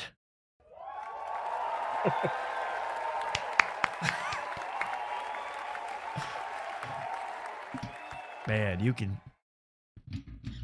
I bet you'd eat a June bug off a racehorse. We've heard it all, guys. Said the N word. I loved it when you said the N word 15 times in one joke, man. Killed me. I say that to myself in my Lincoln when I'm driving around. Good to hear. Still being said. Hey, do you have a cassette with that Kill Tony song on it? I want to ride in my Lincoln with that. Man, he's uncancelable, man. Man. Unlike my show, Brothers, he's... So I've had enough. And that was Kill Tony. Really, it's becoming... Jumping the shark is not even the way to describe it. It is so out of this world now in terms of just making you think, twisting your reality. Just lying to you. And that's a big way to put it. That's an elephant graveyard way to put it. Shout out to Ellie. But really, it's fake. It's completely fake to the point where, okay, the guys you say are good, we don't like. And then you bring up people to promote synergy brands with so that you can smoke weed with Matthew McConaughey later. I'm great. That really helps the audience. I'm sick of you. 3 fucking hours. Sick of you. All right. And that will close the book on Kill Tony. For now. Till Big Stinky makes his appearance, I hope. Mm-hmm. We'll see. We need Red Band to watch the show more. Yeah, Red Band's got to. I got to make more clips for Red Band. Red Band's got to get in tune with the infinite here. All right, let's get to my favorite goings on right now in the, just not even the political world. It's all going on everywhere. This is life now. We really are, as I've been saying, this country does not produce anything of, I guess you would say, tangible value. You know, we don't produce resources that you can touch, you can hold. We don't produce great thinkers. We don't do any of that really. But what we do produce is content, endless amounts of quality content sent around the world, and the whole world gets to enjoy. I mean, think about what's happened over the past week. I mean, it's gruesome, it's horrible, but it's America, baby, and it is really satisfying the needs of everybody. Plus, there's Pluribus. I haven't seen Pluribus yet, but I hear that's quite boring. But Pluribus. So everything is made here. Marvel, Pluribus, everything. No better example of this being the content capital of the empire, of the world, than what's currently going on in the FBI with the head of the FBI, Kash Patel, and his girlfriend, Alexis Wilkins. Now, Kash Patel is the head of the FBI. And to me, if you're the head of the Federal Bureau of Investigations and you have what you call a girlfriend, you should be fired right away. You cannot be a serious person and have a girlfriend. Do you like her or do you like her, Kash? Okay. You're like an adult running the FBI. You can't have a girlfriend. You can have a secret mistress. You can't have a girlfriend. You can have a wife, a mistress, or, you know, you can wear women's clothing, but you cannot be in secret, but you cannot have a girlfriend. All right. You can't go to Cinnabon together at the King of Prussia Mall. So that's the first thing. And he and his girlfriend, the head of the FBI and his girlfriend, have been making podcast appearances together. Oh my God! Which do I say? With that I say, imprison them. Okay, that's grounds for treason in my book. You know, and what you're about to see, I'm going to go through it all. What you're about to see is worse than the other Akash Singh and his girlfriend. The humiliation you're about to see is worse than that, because we have a guy who's supposed to be investigating the worst crimes going on in America. You know, there's a mass killer on the loose currently in Rhode Island, or God knows where they are now. On the loose. No one has any leads, basically, besides a blurry photo, you know, of what looks like Mark's Discord camera half the time. It's blurry. It's out of focus. It could be Mark. You look good now. The hotel Wi-Fi's keeping you around. Nice. Yeah, I know. This is pretty good Wi-Fi. I would stay. I wouldn't leave. Yeah. But he's supposed to be in charge of the worst crimes. Well, he's more worried, as you're about to find out, about his girlfriend's music career and getting that off the ground. It is unbelievable. Well, first, let's meet the girlfriend, Alexis Wilkins. Courtesy, this is some synergy right here, courtesy of my favorite podcast, Digital Social Hour with Sean Kelly. Yes. That's right. He had on the girlfriend of the head of the FBI. Ability issue. Only for a 14-minute chat, but you're really going to enjoy this. Remember Sean Kelly, guys? Remember this? Remember the name? There's about, 8 bad haircuts to remember the name, and you're going to check them out here. And some might even call it, and this is where people started to get There she is, irritated, Alexis it's kind Wilkins. of a feminist issue. If you can protect yourself as a woman, why wouldn't you want I to love that advocate avatar for that? nodding You know, along. advocating against guns is kind of a anti-feminism thing. It's kind of I want to see racist, Sean. you Come know, on, to show me say that Sean. people There he can't- is. Oh, Okay. Ooh, nice haircut. What'd you get, a 3 on the sides and a please just beat my head up with clippers on the top? You are a sick puppy, man, with that haircut. I think it looks good. Cash, please Guantanamo that. Guantanamo that fade. But because that is horrendous. have access to the Second Amendment unilaterally is pretty He's terrible. got 3 guns pointed at his head during this. Because the other thing is, Okay, guys, at Student Action Summit, it's going to be a fun event here with Alexis Wilkins, who is singing the anthem today. Thanks. okay, so she gets all these gigs because she's married, she's dating she's KISSINGing with the head of the FBI in some kind of TREE. And so she gets to go to all these events. Now, it came out in the New York Times, I don't know when, a couple weeks ago, that she actually goes to all these events with a SWAT team protection paid for by you, the American taxpayer. There's a SWAT team sent with Alexis Wilkins so that she can sing the national anthem off key to a bunch of, people also trying to sell themselves to the U.S. government, grant money, all of that crap. So this is what you're paying for. And again, apparently one time she went to the NRA to sing a song for the NRA. This was a month ago. She has 2 SWAT members with her, okay? They're wearing the riot shields. They got a full Modern Warfare 2 loadout. They got throwing knives. They got it all. They leave before the end of the event because it's the NRA and they got plenty of security. Kash Patel calls the commanding officer screaming, "Why'd you leave my girlfriend alone? She could have been shot. She could have been killed." This guy is more than Akash Sega is so whipped by this girl. It's unbelievable. You're going to see it all today. This is pretty exciting, huh? Alexis, this is our country. And we'll have audio of her singing, hopefully. Oh, believe me. Yeah, she's got a whole catalog. A whole catalog. For coming on. Yeah, happy to be here. You excited to do that? Is it? Wait, we'll have to determine who's a better singer, Diedrich or this chick. Yeah, true.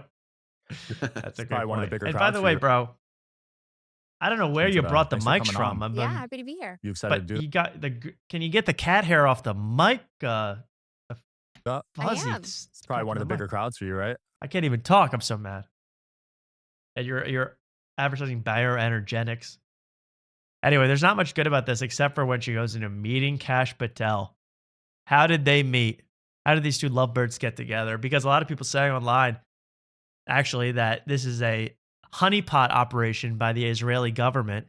She is a spy. Wait till we show you a Kash Patel, and you're gonna say, "Oh yeah, she's got ulterior motives, all right." Okay, this guy is no prince. He's got one eye literally looking behind him at all times. It's outrageous. So that's not, she denies it. I'm not Jewish. I'm not Jewish. I've never been to Israel. I don't know anything about that.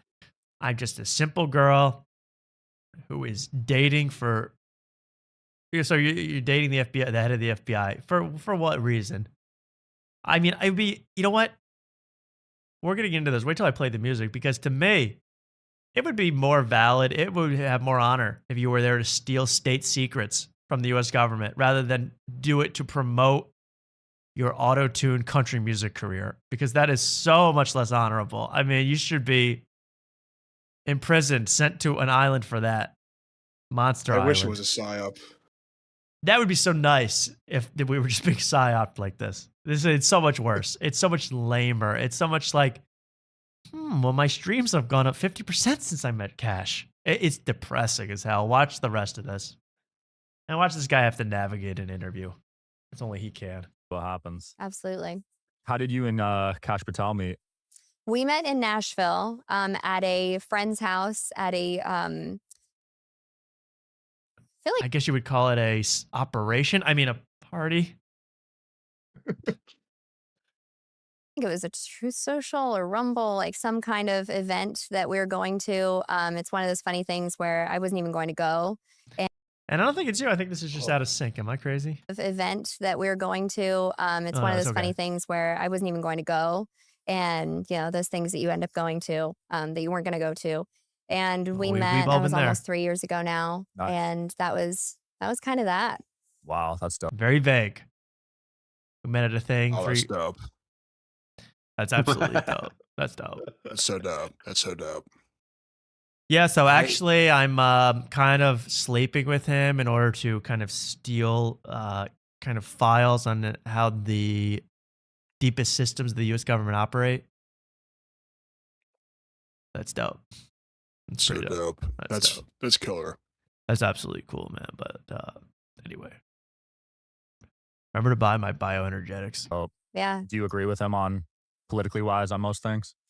Yeah, question. no, we're definitely aligned. Like even though his position now it's pretty politically agnostic, which is a good thing for America and for the government. Ultimately, that's the best. I mean, this is a guy. Let's not forget Kash Patel, who wrote before he became FBI director, wrote a children's book about Donald Trump. I didn't even know that. Yeah, what's this name of this book? We got to really get everything here. I got to get all my sources in ducks in a row here. Kash Patel book. Okay, Yes, I can't get over her the shape of her face. Looks like a cartoon of some sort. I can't put my finger on it. I thought it was the flowers from Alice in Wonderland, but I don't think that's what I'm thinking of. She's got quite the head. Is it the balloon from Phineas and Ferb? The balloon? Let me send it. Let me send a picture. Okay. I can't get past it. Her face is like she has the shape of her face. I mean, the skull seems to just keep growing as it goes up. Yeah. I mean, that head can hold a lot of secrets. Let's be honest. That head's got room for a lot of intel. I don't know what it is, but if you guys find a picture, I'll put it up. Anything you know. But here's the book. Here's the book that he wrote, "The Plot Against the King," by Kash Patel. Oh, that's pathetic. You can see, actually, he's drawn himself. He's done a self-insert as a kind of That is wizard horrible. character. Couldn't be a knight. He had to be the wizard. He He had to be the himself a quote knight. wizard. Donald Trump, I've just made a love spell to make Alex and Wilkins love me. I just made a potion to make the Epstein files disappear. But oh no! I messed it up. It's caused my girlfriend's head to gone 3 times its normal size. No. Oh no. Blimey. My lord. I apologize. And the evil transgender Democrat dragon burnt down my house. So this is his story. The plot against the king. I think that's Hillary, supposed to be evil witch. All right, well, this kind of interview just ends suddenly, as most of It his was do. so funny. But He said the house got swatted, like his own house, and he's the head of the FBI. It's just Yep. like crazy to me that stuff like that happens, right? Yeah, it's wild. It's really wild. Can't believe no, that. she doesn't want to talk about that one. Well, Kash Patel's thanks for house coming got on. Good luck with the swatted? anthem today. Yeah, like right when he became the FBI head, they swatted his house. I mean, this is the most. How do you? This is the most.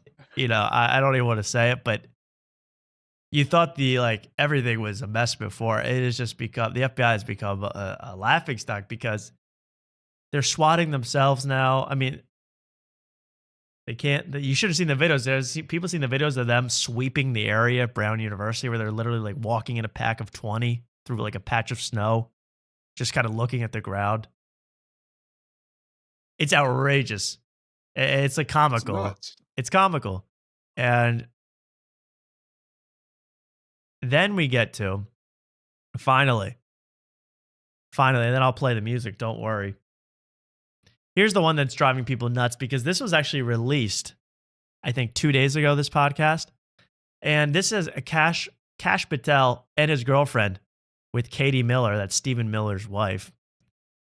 She does a podcast which she tries to be like, it's like a feel good. It looks like Call Her Daddy, but I'm like, okay, but it only involves people that are at the top of the Trump administration.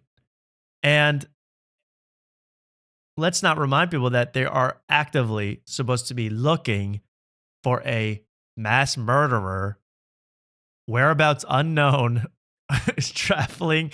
I mean, it's funny because it's like, if people were saying, if the parents of a killer don't turn them in, if someone doesn't know immediately who killed somebody, I mean, good luck finding your killer these days. Good luck. And let's get to Kash Patel. But they make very clear, this is what I find funny. They make very clear this podcast was recorded before this horrible events. Things I don't really. Take a look at the Katie Miller cast. This interview was taped before the horrific shooting at Brown University. How about don't release it for a while? Well, maybe that would be a smart move instead of like, hey, don't worry. He just didn't do his job before the horrible tragedy. Not after, when he's just trying to find the guy. I'll just watch the intro. Thank you for telling me, though. Okay, I get it. You guys are good guys. You did nothing wrong. How often has he traveled to see you since January 20th? If I was actually abusing it, I would go see. Oh, this is, I mean, so there he is. Kash Patel. I mean, is that not a scared, Michael Scott looking at the camera right there? He's also got the Nick Reiner eyes. Yeah, he's got crazy eyes. I mean, everyone knows that about him, but he's got absolutely, but it's like eyes where it's crazy, but you're like, does he know where he is? Does he know where in the world he's currently located? How could you not fall in love with that face? Oh, yeah, right. One party at Nashville is all it took, huh, Katie? Alexis? It looks like he might have one of those Hassan shock collars under his collar. Oh yeah, that's no wonder. We're trying to get all the resources from the Trump administration. I mean, we do have all the resources we need. He is so out of his mind, and do you think this is a good idea? I don't care about the shoot. I mean, I care about the shooting. I mean, I don't care about the timing of it. To think this is a good idea at any time. To think this is a good idea to you and your girlfriend. You're the head of the FBI. I mean, it was a bad idea for Akash Singh to go on with his girlfriend onto flagrant. So this is a good idea. And not only, the SWAT team protecting Alexis from, hitting the wrong note, but Kash Patel has been flying FBI planes to meet up with his girlfriend. So more of your taxpayer dollars down the drain. Now, whatever you want to think about that, we all know the whole government's wasted money our whole lives, no matter who's in charge. But please, I can't. If you're defending this guy, look at him, please. Look at him and then try to defend him. All right. Now let's get to the juicy part of this interview. It starts right away. How did you two meet? Okay, now we're gonna hear the second version of this story. How did you two meet?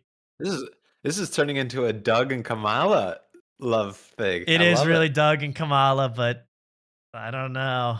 I have more faith in the Doug and Kamala relationship than this one. Let's see how long this one lasts. I think some of the surprises are, of course, how the media reacts to a lot of this stuff. I'm really sorry to pause it, but I just got to say, again, we know the government's been lousy our whole lives, but I didn't see, FBI Director Robert Mueller going on a podcast, to be fair to him. I'm not saying he's a good guy. He wasn't showing up on podcasts. And I didn't see with his freaking wife. And I didn't see J. Edgar Hoover do a podcast alongside, himself in a dress. I didn't see that. They stayed low key. All right. They're kind of supposed to be like, wouldn't you want your FBI director to be mysterious and seemingly powerful instead of on a couch with a blanket? I mean, it's like you almost forget how horrible it's all become. With tasteful lighting behind him and fake ferns. He's supposed to be like the man, the Men in Black. You're not even supposed to really know who he is.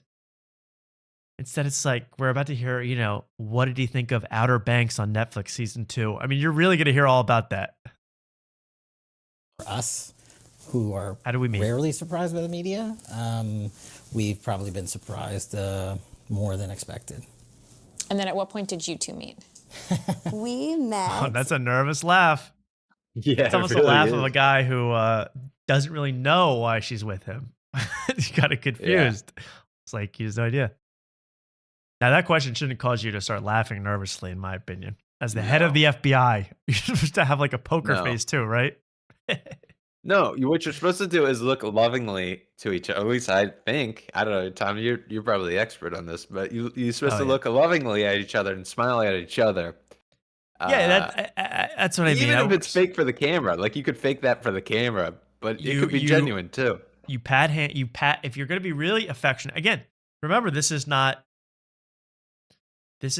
Brendan Sagalow on a podcast. Let's remember that. This is some guy with some amount of power. Not to say Brendan Sagalow doesn't run New York City, because he does. But He certainly is the ringmaster at the fart carnival. But we get the director of the FBI. You should say, hey, I'm sorry, I thought we were going to talk about serious issues today, not how we met. That's what the correct answer as the head of the FBI. Saying, hey, we have a very nice, loving relationship, but we like to be private. Instead, no, it was a meet cute, everybody. Get ready for the details that are going to make your heart swell. Rarely surprised by the media. We've probably been surprised more than expected. And then at what point did you two meet? We met in, was it late 2022? Nice body at a language. friend's house in Nashville. Actually, John Rich was having an event at his house, and John it was Rich. for. I mean, could we get more corrupt in this country? There was not to talk airplane material, but there was a gate next to me that was literally calling out for a passenger, John Johnson. I wanted to turn to the guy and be like, dude, that's a fake name. Shut Fake up. name. Shut the plane down. Yeah. Yeah. You know, we went to a party. It was John Rich. Or was it Tim Kickback? I don't remember his name. Yeah. The fuck's Timmy going kicks on? back. Timmy Kickback. Yeah, Timmy No Kickbacks. All right. I'm really getting on a tear because this is outrageous. John Rich's house. John Rich was having an event at his house, and it was for, we were trying to get music out for conservative. Oh, so it's a guy from Big Rich in the band, so he's a musician. All right, good. All right, good. Okay, verified. It's a verified fact from a patriot in the chat. And it was for, we were trying to get music out for conservative personalities. We were trying to learn how to tie my tie correctly. I mean, look at that knot. Yeah, I mean, you got a Mel Kiper. I always get the other. Who's the other guy? Not Mel Kiper Jr. from Todd ESPN. McShay. Todd McShay. You got a Todd McShay knot on you, bro. Overpowering. It's cutting off circulation, clearly. For, we were trying to get music out for conservative personalities. Worthy cause. And John's always been a fantastic host. And Worthy cause, for sure. We met at his house, and I walked to We her, are to her and I Charlie told her Yeah, she had a exactly. nice jacket on. We were trying to get AI Charlie Kirk covers on FM radio dials. We are John Rich. We don't know who the killer is. We hook up Kash Patel. All right. So they ran into each other at this party. And I think she turned around and walked away. That's not true.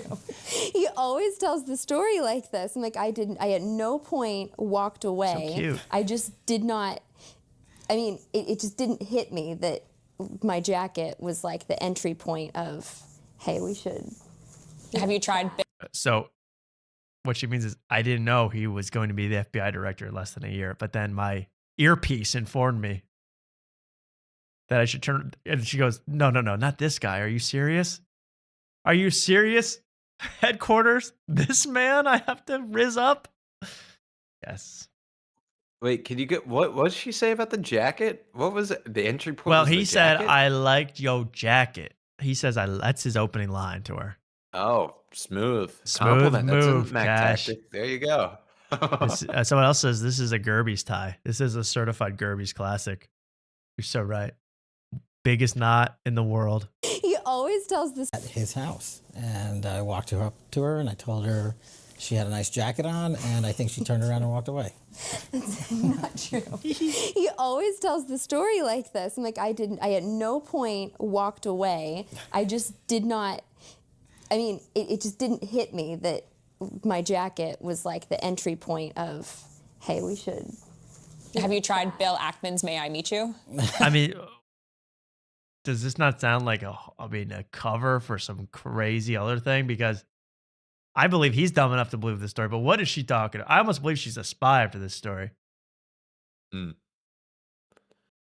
My jacket. And I said, can you... The jacket. The jacket. And then I said, wow, can you tell me something you know about the government into this big flower on my jacket? Thank you. One of these giant buttons on my jacket? And is that what? I mean, does she have angel numbers on her necklace? I mean, this is getting beyond what I even could conceive.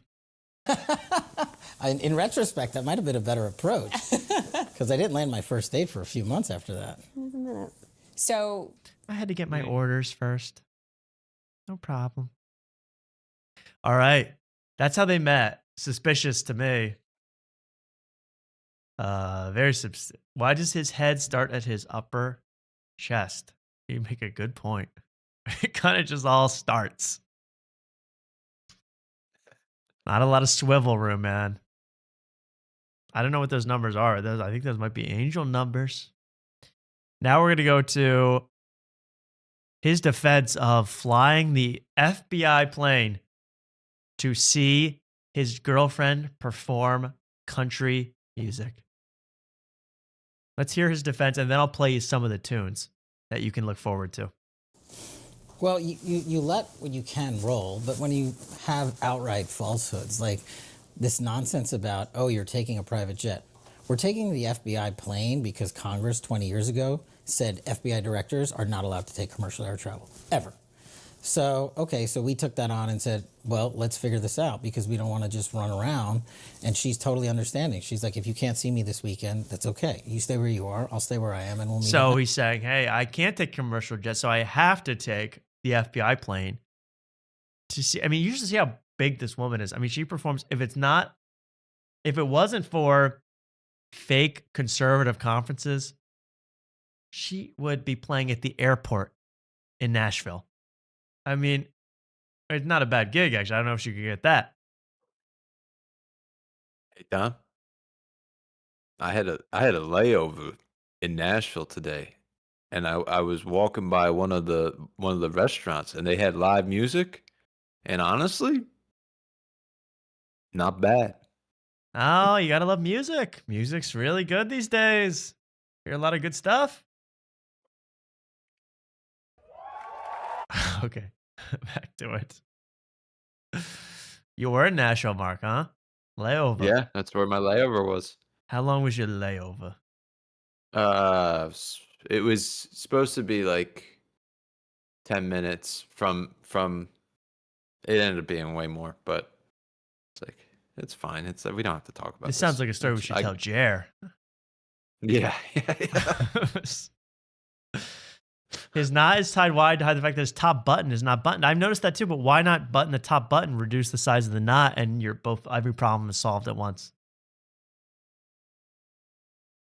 Why? Why, God? So he's saying, hey, I need to take this plane. I need to hear her sing. Next time. And so what we did was we created a template where we're like, we will cross paths when we can, especially during the holidays and birthdays and important occasions. So this is how I know. It's like, what is this relationship? Like, she won't move to DC for him. She's got to stay in Nashville to pursue her music career. Right. You got to be kidding me. You got to be kidding me with this whole story. She doesn't even look like a country singer. Like, she doesn't. No, because she hopped on this she doesn't wave. Even play that part. Well, let's listen to her music. This might get taken. I don't know. This might get copyright claimed. I got to play it. It's too important. This is from, let's play a snippet for you. You can look this up on your own. This is from Alexis Wilkins. The song is called Hold It On. Safe Pilot. Oh, I can forgot. save when I... I signed up for light. So for music, you still have ads. Whoops. Oh, boy. Went the cheap route. And I'm getting flack from it from the chat. I can already see. A lot of unsubs. Let's take a look at Alexis Wilkins with Holding On. Now she's in some kind of rusty pickup truck. I think that's right on the Gazan border there. Let's see what she has to say. But when I'm drinking, I still do. Ooh, autotune. I've got a long list of vices with a hold on me. A long list of ISIS? ISIS, man. She's going to kill ISIS? I got a long list of ISIS. She got the boyfriend to do it. I'll tell you what. I got a whole caliphate to take out tonight. ISIS? And I still do. ISIS? I've got a long list of vices. ISIS? She messes up the line. a long list of ISIS, and I'm gonna deport you. And she's hitting every single note, almost suspiciously so, as if this was modified. Some sort of auto-tune. But my hold keeps on tightening on what I really need, like daddy's words and mama's hands, true. So a classic story about, I don't know, trading the FBI. I got a long list of ISIS. But this is what she's doing, and this is why she cannot live in D.C. with Kash Patel, why she has to pursue this unbelievable rocket ship of a career in Nashville. I mean, you cannot make this whole thing up. You cannot make this thing up.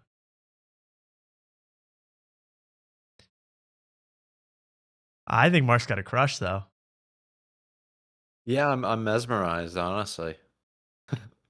I got a long... I got one. Luke, you I like got when her? a pretty girl Drinks? drives a dusty old truck. I like That's it. what she drives. Yeah. She can't be drinking. You know, you can't be the FBI's wife and drinking. No. You know, you need like a kind of free, loose, kind of like, you know, kind of like a co-host that drinks. That's the kind of guy she needs. Yeah, she needs a simple drinking co-host. She Yeah. stays stone cold sober. List of heartaches with a hold on me, but I'll be fighting till my last day. For what I believe, like daddy's words and mama's hands, true. Daddy's words in mama's hands. Sounds like Frankenstein to me. Amen. Hey, freaking man. Whatever the hell that means, Alexis. Daddy's words. Infiltrate the FBI, dear. Because I think there's her dad a spy. What's going on? This is some kind of scam. I can tell. I can feel it. Oh, look, there's even a heartfelt return. Ooh, more. Mama's hands are looking rough. Mama, you need some freaking Vaseline on those suckers. Oil those hands up, Grammy. I can't afford to lube. I get it. It's not even a metaphor. It's literal. And she's watching all this, you creep. Wait. She's watching this reunion. Yeah. And earlier there was a cut of like domestic violence. Yeah, I don't know. They just shoved fight. everything from a country song. They're like, okay, we need man beating his wife. We need a truck. We need a veteran. Troops. We need some troops. We need football. Does she have football? Oh, yeah. She throws it long at the end of this. Yeah. She goes deep. But she catches the football through the window. Yeah. Thrown by Sam Morril. Oh. You know what, your background right now, Mark? Like, it looks like this is about 5 people will get this. It looks like the green screen background of Kevin Brennan's live stream. How about that? Yeah, I don't even watch that. So. See, I just know what that looks like. One's in the chat if you agree. Mark's living in Kevin Brennan land. It's not a green screen though. Prove it. See? I didn't hear a crash. Oh. Could be AR. Well, you're gonna have to pick that up. That's gonna come out of your bill. Yeah, I will. Yeah. I keep holding on to this microchip. And then Mrs. Spy, they're not done, huh? They're not done at all with this interview. This interview is hot as a pistol. And here he goes into, hey, I don't actually visit her that often. I don't know why everyone's making such a big deal about it. Why I fly every week. Wait till he explains this. I'm shocked that he would even admit this. And you, by the way, you add up that math. It was like $4 million by the prior directors. They could have saved if they've just done what we're doing, simply. And no one told them not to go on vacation. And it's ironic that they're saying, "Oh, you're going on vacation, or you're going to see your girlfriend perform." And if I was actually abusing it, I would go see every one of her shows. I think I get to like 15%. Just to clarify. Wow. I mean, this guy craft a case or what? I only go to That's our 15% FBI. of her shows. That's a good ratio if you know anything about the music industry. What does that mean? No one knows. How many shows does she have? Right. I don't know. She cannot have that many, but she can have that many, but 15% is Does she such an odd does she plug number. her dates at the end of this podcast? I mean, did She you should watch have this thing? She should have, yeah. She should plug her days. I'd be stupid not to. This interview's starting to blow up. But 15%, so that means what? At least you've at least gone to see her like, I'm gonna guess 3-4 times. 15%. Yeah. Do some math. How often has he traveled to How often has he traveled? see you since January 20th? Unless she's done it, she's performed 100 times. He's gone 15 times. Not bad. Oh, gosh. I think what, Nashville. You've been in Nashville. Like, Now they get hard. How many times she says, well, I can't believe Katie Miller asked a tough question. How many times does he actually come to see you? Let's stop with the 15%. Well, let's not do any algebra here. Just tell us how many times. Yeah, I've been to her house a couple times with her family Okay, for that's holidays true. and birthdays. Oh, that's multiple holidays. So let's times that by 2 plus birthdays. Okay, now you're going to birthdays at the house for multiple family members. Okay, that's at least 7 trips. I've seen her perform this year, I think 3 times. All right, that's at least 10 so you trips. would say less than an average long distance relationship. Yeah. Just to clarify. So how often are you coming here? That didn't help that. I'm here honestly as much as I can be. If I'm not working in Nashville, if I'm not on the road somewhere, I'll come here because So it's never. So you're never there. If I'm not in Nashville working 5 days a week or on the road doing shows, I'm here. Okay. Where's here? DC. Oh, is this podcast in DC? Yeah. Oh. Yeah, that's Who is where Katie like Miller? he's supposed to be. Stephen Miller is what does he do in the White House? He's very high up in the White House. Oh, I was thinking Steve Miller from Steve Miller Band. No. You had me all confused. She should ditch Cash and go right to Steve Miller then. Time keeps on slipping. Jungle love. It's driving me mad. It's making me cashy. Angie, no. It's not the FBI. It's making me crazy. Stephen Miller, Homeland Security Advisor, but he does a lot more than that. He's like he's the evil genius behind the administration. And this is his wife. it makes the most sense. So does it 75-25? She's a road dog, someone says. Yes, absolutely. Distribution here of you traveling versus him? I also like this. This gets good too. Watch this. She travels yeah. more. Yeah, she travels. 75% Alexis. They're so confused with 25% what to Cash. say. She's Yeah, doing the baby. majority of the work in this relationship right now. Oh. Somebody nailed it in the chat of who I'm thinking of. Yeah, Who? it's the Courage the Cowardly Dog mask character. That's who she Courage? reminds me of. Yes, that's what she does. That's exactly Courage what the I was Cowardly thinking Dog mask. Yeah, I kind of forget what. Oh. Yeah. Wow. That's it. Okay, let's take a look at this.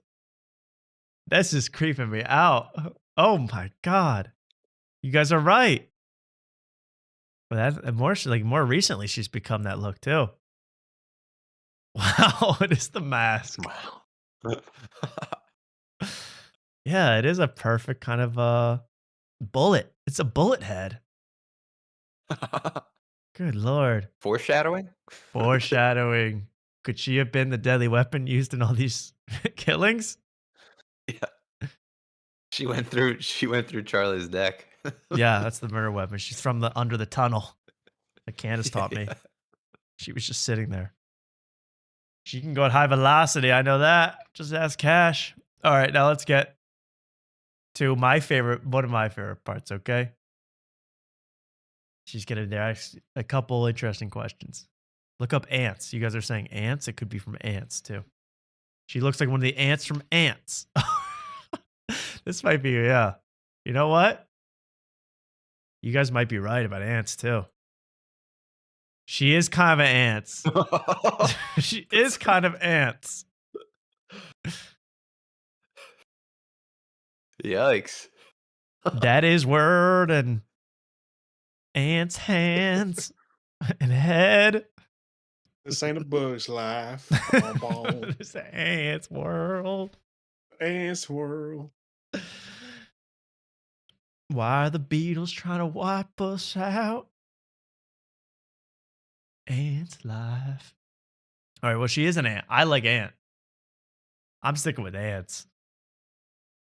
But the real question is, when is Kash going to propose to ants? Let's find out. 75% Alexis, 25% Kash. She's doing the majority of the work in this relationship right now. I mean, yeah, she's doing the majority of work in this relationship almost all the time. No, we make it work. We make it work. So the other question is, and I'm sure you get this a lot, where's her ring? I lost it. Sorry. I'm not a very good FBI director. I lost the ring. It's definitely coming, so I wouldn't worry about it. And the beautiful thing about us is it doesn't matter. There's no like timeline. And the other thing is the media is not going to dictate the speed at which this relationship moves. Why are you so defensive, man? Like no one's saying that. Yeah. It's kind of just like, why the hell are you the FBI director whose credentials are you wrote a children's book about Donald Trump and you have a girlfriend who plays music on the side? That's my issue. Someone says the Ants girl specifically. Okay. I will look that up, but Princess Bala from Ants. Yes, I see. I see now. Princess Bala. All right, let me get a big enough picture here. These pictures are not. Wow. I mean, you guys are you guys using Sam Altman's ChatGPT? How'd you come up with this? She does look like Princess Bala. Yes. Oh, wow. Wow. Can we get a head on from you, sweetie? I'm sure you get this a lot. Good work. Oh my God. Bala. Bollywood. Oh my goodness. Jeez. We could all get arrested for this these days. Yeah. Compared her to Princess Bala. The FBI is going to get back to like taking out people, and it's going to be us first. It really is. Yeah. They're like, next time you take a flight home, Mark, they're going to be like, excuse me, I heard you have pictures of Princess Bala on your phone. Can I look? Yeah, someone put some antenna on her and we'll really know the score. We'll really know what's going on because I can see Bala in here. But isn't there a little Bala in all of us? If I remember the movie, I think she's good. Look at her. I forget. This is literally what she looks like. Oh my God. This is when like a Kash Patel goes to talk to her. Not interested. I'm here to steal secrets. I'm here to steal secrets and wear nice jackets. And I'm all out of jackets. I mean, there she is. All right. Well, someone says Moses from South Park. Yes, I know exactly. Yeah, Moses from South Park. Exactly. But I'm sticking with, she is officially now Bala, Princess Bala. But Moses, of course. Same head. All right. Well, I got to watch a little more of Katie because she is Katie's podcast. I love Katie Miller. She's doing God's work here. They're not going to dictate to us. I mean, you shouldn't sound like freaking Angelina Jolie about her relationships. I'm not going to let the media dictate our love. You're the FBI. Yeah, he's like reading comments about it. You have bigger fish to fry, brother. Don't be on the Reddit, bro. That's for Jeff Dye and Joe Rogan. And apparently Tony now. Oh, yeah, I heard about that. Yeah. By the way, someone linked in the Discord some video about Tony reading all the comments, all the hate comments about himself. I clicked on it thinking it was my good friend and viewer of the show, American Redact. It was some Southern imposter. Guy putting on a Southern dandy voice doing the show, doing the same exact gag, same exact commentary, but he had a little extra in him. He had daddy's words in mama's hands, if you know what I mean. He was a little Southern. And Mama's voice, too. Southern dandy. American React, I hope you disavow that guy. I don't know his name.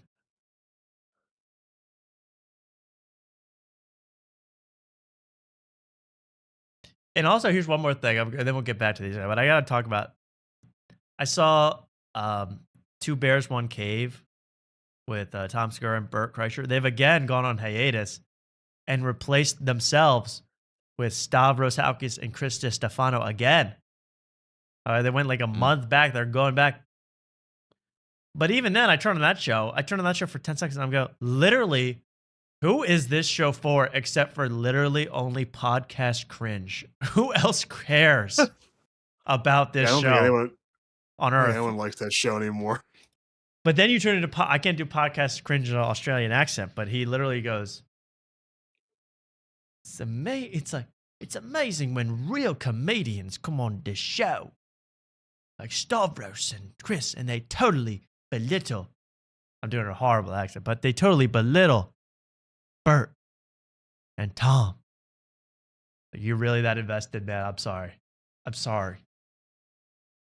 Literally, there's 3 viewers of Two Bears, One Cave now. It's Podcast Cringe Bites, and more Podcast Cringe. His 3 different accounts that he runs. All commentary.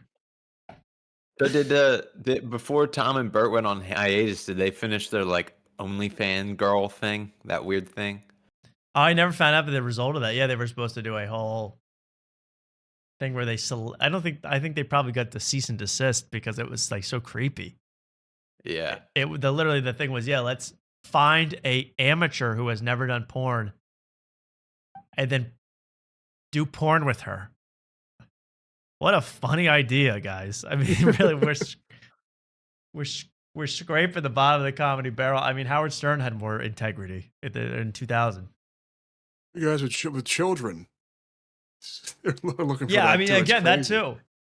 After the conversation about, my daughter today, she saw me opening up the links of the woman stuffing the bottle inside herself. I was like, whoa.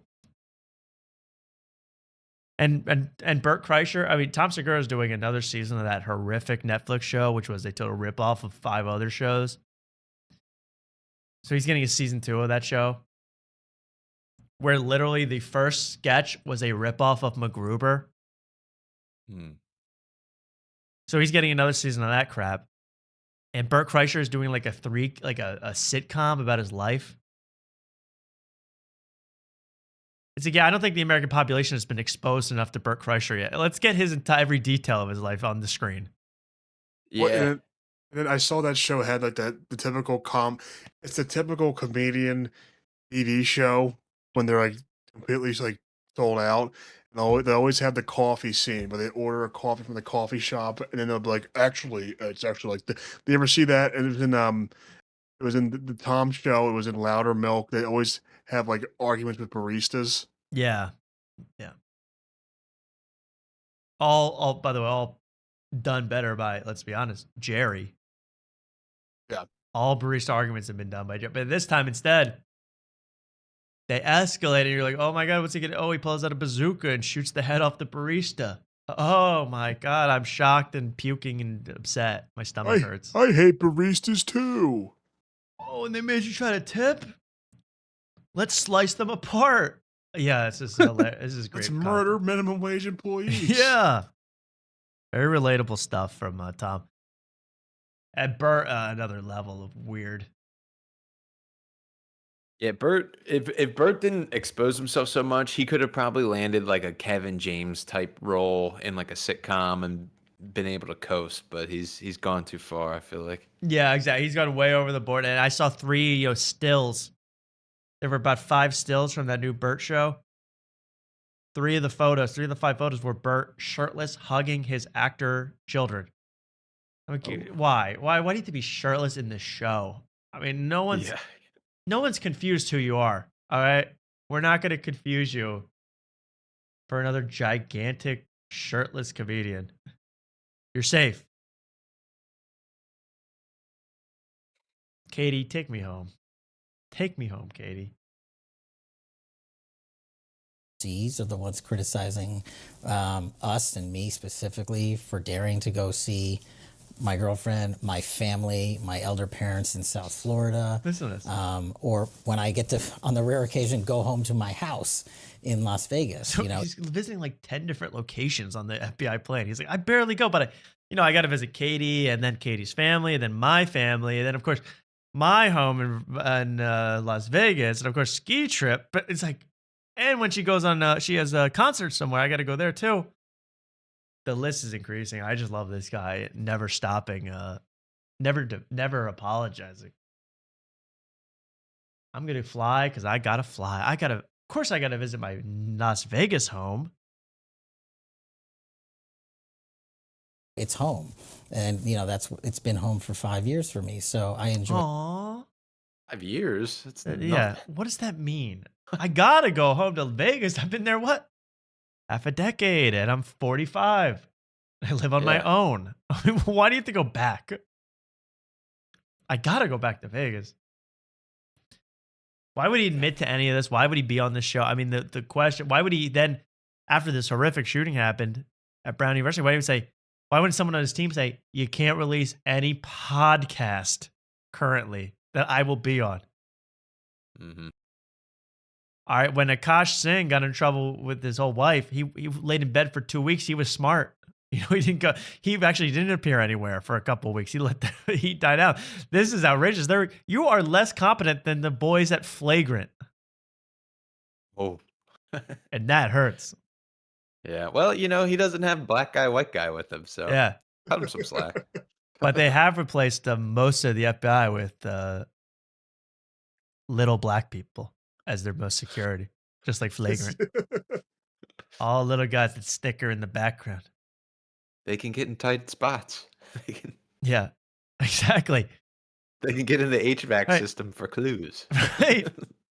I think this killer's hiding in this cannon. Climb in. Okay, well, absolutely outrageous. And yeah, Vegas is uninhabitable most of the year, so I don't know what he's thinking. Well, Was finally, he just like cheating on his girlfriend with like Vegas strippers? Like that's where my head goes. Of course he's doing something outrageous that he shouldn't be doing out in Vegas. Who God knows what he's doing. But I think he's also enamored by this woman, this Alexis. He can't get enough. You know, Lady what is her name? Lady Ant. Princess Bala? Bella. I wanted to call her Lady Ballas, like that great movie. Princess Ballas. Princess Bala. I think he's totally enamored by Princess Bala, and he thinks she's the greatest thing that ever happened, and he's totally whipped. And she's more doing this for her music career than for spying, and that's what makes this extremely embarrassing. Finally, more questions that the FBI director should not answer. You know, the last thing, as I said, that you want your FBI director to be is relatable. Like, oh, he does the same stuff I do. No, I want him doing. I don't want him acting like me at all. And here he's going to be asked, what TV do you watch? The answer should literally be CCTV footage of murders happening. That should be your answer as the FBI director, trying to look for clues. Instead, and you know, warehouses being broken into, high level places. Instead, he's into some slop. Like nothing is that important. Our relationship and having great time together is way more important. What are you watching on TV right now? Great question. Oof.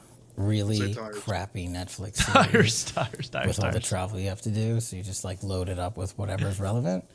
But then there's some really good ones out there. Paramount's crushing it with like... No. Paramount's crushing it. Okay, dude. Okay. First of all, wrong opinion. Horrible opinion. Second of all, the FBI director should not be saying, oh, dude, Universal, killing it right now. Dude, Warner Brothers, destroying in the media sphere right now. No, you shouldn't know. Peacock Premium, no ads. Oh, dude, they got the paper. It's like The Office, but updated. Shut up. You're the FBI director. What, are you going to defend Paramount, Mark? Yeah, I am going to defend Paramount because isn't all UFC going to Paramount and then they're going to do a fight on the White the White Line. House. So this is all So he's synergy. just doing that. He's just trying to buddy up to Dana White. Yeah, I'm sure I this is don't to know. get tickets to But something. it's so impossible to browse on Paramount. It always crashes. It always crashes. I've never used it. I had Horrible. Paramount Plus for the free trial month. It was horrible, horrible app. I was watching Geordie Shore. That's the British low class version of Oh, Jersey yes, Shore, yes. which has they don't actually live near any body of water, but they just get drunk and fight. I did Very it to nice. watch the South Park stuff, and the South Park stuff was pretty good before they started beating a dead horse. It was like Yeah, I haven't seen. I saw the first episode of the new season. I actually liked it, and then I saw the second one. I'm like, oh, it's the exact same as the first one. And then I saw the third There one. was I'm a like, it's the third, exact same fourth, as and the fifth. Yep. It's all about. It's like Trump, and we get to see all the people in the band, and the cabinet. It would be really, really good in like 2015. It'd be hilarious. It would be like so Exactly, popular. But exactly. It's 10 years too late. I know they'd one when Cartman was upset because everyone says retarded now, and he's not special for saying it. That was funny. Yes. And But then when I they went checked to out.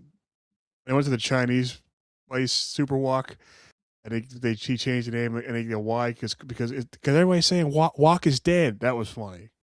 Right. Woke is dead. Walk is dead. That was That funny. was one episode. But then I saw the second exact same. And I haven't been able to get in South Park since they put the focus on Stan so much. Or no, Stan's Yeah, dad. it's dropped. Stan's dad.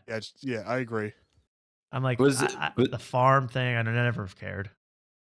Was the Christy Nome episode? Because I saw that like on mute at a bar, and I was like, "That's just fun." Like what they were doing was funny Yeah, it looked enough. funny. Like I I saw didn't that even have too. to listen to it. Yeah, That's probably the best one so far. That was probably the second or third episode. yeah. When you keep talking about Trump's small penis, I just get so tired of hearing the same thing over and over again. Oh my god. It's like an open mic. Yeah, it pretty much is. It is. And you can tell it's to the point where it's been like that for now 10 years where I'm no longer impressed that they make the episode in 1 week. It's now like we can tell you rushed it out the door. And but Stan's dad was last season. Ban that guy. Yeah, that and Always Sunny has just been they've just dropped in quality. They're both like so. Again, I'm not watching Always Sunny with Rob Mack the rest of my life. Rob Mack. Can No, go to hell. he ruined the show. I He love Rob ruined- McElhenney. I hate Rob Mack. Yeah, Rob Mack ruined the show. And why does AT&T have to shove that commercial with Rob Mack and Kumal in front of us where they both just have giant steroided out bodies that I don't want to look at all? Yeah, I don't know. Kumail is even is more forced upon because I was like, did you see that movie, that Marvel movie he was in? Oh yeah, that's where he got buff for, right? I didn't see it though. He got buff. Yeah, he got in really good shape naturally for that. Right, for and then the movie superhero bombed, and he looked like insane for no reason. Yeah, he wasn't even that big. He was like a side character in that movie too. It was like such a waste of time. And now he's still buff and jacked and weird, and he can't go back to like the lovable schlubby guy he used to be. Kind of a shame. But now he's on the 18Q commercial and going like, who has the bigger pecs? You guys are both supposed to be nerds, I think. So Yeah, it's so weird. It's weird. You're going against God's plan. It is God. Yeah, God has a plan for each one of us, and you gotta fit an archetype: nerd, jock, geek, dweeb, loser. God gave you McElhenney as a last name, not Mac. Yeah, exactly. He gave you McElhenney. It's a little hard to say, but you persevered. You became famous anyway, and you still got to go to Rob Mack because you're that. You got infected with the Ryan Reynolds virus. I've talked about this before. It's just disgusting. And what they're doing to Justin Baldoni, don't get me started. Don't get me started. This is a moment where I'm pretending to fight in basketball. And you have to hold me back so I don't fight because I don't want to get started. Fair enough. So say, move on or something, please. Okay, back to Katie Miller. Thank you. Okay, I can't talk about Justin Baldoni all night. But I think that they really did set up. They put Taylor Swift and Ryan Reynolds and Blake Lively invited Taylor Swift to that apartment in New York City so that she would be a witness to them attacking verbally Justin Baldoni for all his crimes. She didn't even be put in that position. She's got an album to work on. She's got a marriage to get ready for. Horrible. Anyway, here's Katie Miller with more deep thoughts with Kash Patel. Mayor of Kingstown, Tulsa Kings, and Landman, and then there's just random things that come in. The document. I'll watch anything related to hockey, so stuff like that. Do you watch any shows now that have the FBI and you're like, that's just not accurate? That's not how we do it there. No. I don't actually know how it works myself, Katie, if I must tell you the truth. But I'm still learning. I'm still learning. You know. He said, what, Mayor of Kingstown, Tulsa King, and Landman. Are those three? To me, those three are just the exact same show, just like in different settings. Yeah, they I've never seen any of them. I don't know what any of them are about. Landman has Billy Bob Thornton, right? Yeah. That's all I know. And then the rest are like, yeah, they're all like, it seems like a truck pulls up through a field and then a guy gets out. And that's the whole show. Guys drink black coffee during scenes and tell you if you put milk in your coffee, you're a woman or something like all that bullshit. It's all macho. Yeah, it's macho. Yeah, Billy Bob Thornton gets out of the car and looks around and goes, God damn. Smokes a cigarette. Smokes a cigarette. And then you go, yeah. And then somehow 55 minutes of runtime have gone by. You're like, what? What? I drink my whiskey neat because I'm not a pussy. And Yeah, it's right. like, oh, I'm going to start drinking my whiskey neat now because of Billy Bob Yeah. Thornton. I'm going to drink my bodega cat straight from the bottle now. It's all like softcore, like straight guy porn. That's all Yeah. shows are now. It's true. It's like, yeah, like you could be, you're macho just like these guys. Yeah. I'm so with you. I think that was it with Kash Patel. He is what we learned from this is he takes the flight quite often to see his girlfriend perform, and he loves Landman. I think that's all we gathered about the FBI from this. So congratulations to Kash. You got a beautiful King Bala on your hands. And Princess Bala, I'm sorry. And you're doing great. To be queen once she marries. That's once she gets the true. ring. When's she gonna be Queen Bala, Kash?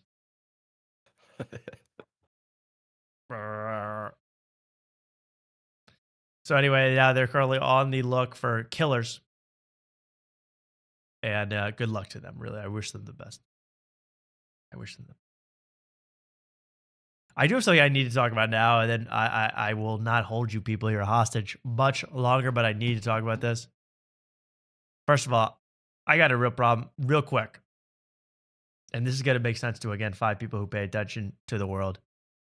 I've been watching Rick Glassman's podcast. I like Rick Glassman. He is funny. But has anybody else been annoyed to hell by he got a guy in the studio with a handheld camera so that he can look at the camera like Jim from The Office. Have you seen this? No. I swear to God. He's a guy like stand right where the regular camera is, just in a slightly different place. And then literally every time Rick Glassman says something that he finds funny, he'll go like, well, that's not what she said because I don't even know her. And then he'll stare, and then he'll look, he'll dart his eyes like Jim. In case we forgot what a joke is. So I'm so sick of Rick for this one. Rick, you got to get over yourself a little bit. Like 5%. I get his shtick. 5%. There's way too much office talk going on. Everything is like, every little gag is like, I got to look over because I was pretty clever. You might not have noticed, but I get a wink. I like Rick Glassman, but you know who really likes Rick Glassman? Rick Glassman. Rick Glassman. I mean, yeah.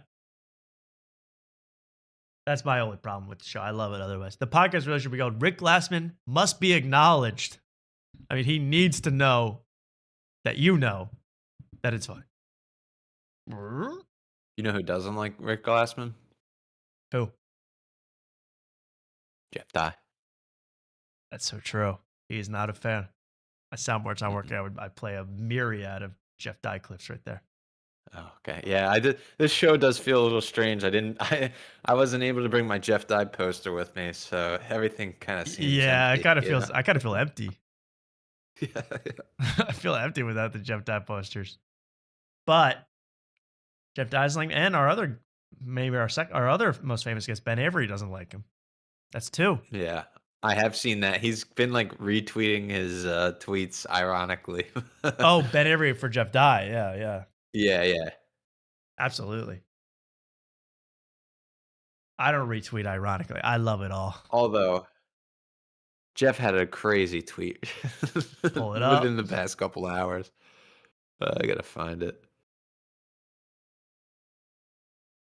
I don't have a lot of Jeff stuff because he's just been tweeting. I mean, it's only his tweets that are fascinating. He's not released a Die Hard. I haven't even seen him smoke a cigar this week. Yeah, life is incomplete until the next Die Hard comes out. Yeah. But yeah, it's like a picture of maybe Luke can help me I'll out, try to but pull it up. yeah, it's a picture of some like I think it's some type of wrestler. I didn't understand that. Maybe Luke can dissect that one. Yes. Yeah. Okay, let me find it. Right there. Me at the improv holiday party, walking around all the comics who talk tons of shit about me on the internet. And there's the picture. That's Is that Pat McAfee? Gunther. Who is that? Yeah, that's who I thought it was, Pat McAfee. That's Gunther. He just he beat John Cena's retirement match. So everyone's booing him. Everyone you know hates him, and he doesn't care. I see. I was thing about. Is, like, let me explain. Oh, sorry. Jeff Dye doesn't care about what the haters think. So he's comparing himself to Gunther, a guy who doesn't care what the haters think. That's so funny. I was about to guess Gunther before you said it.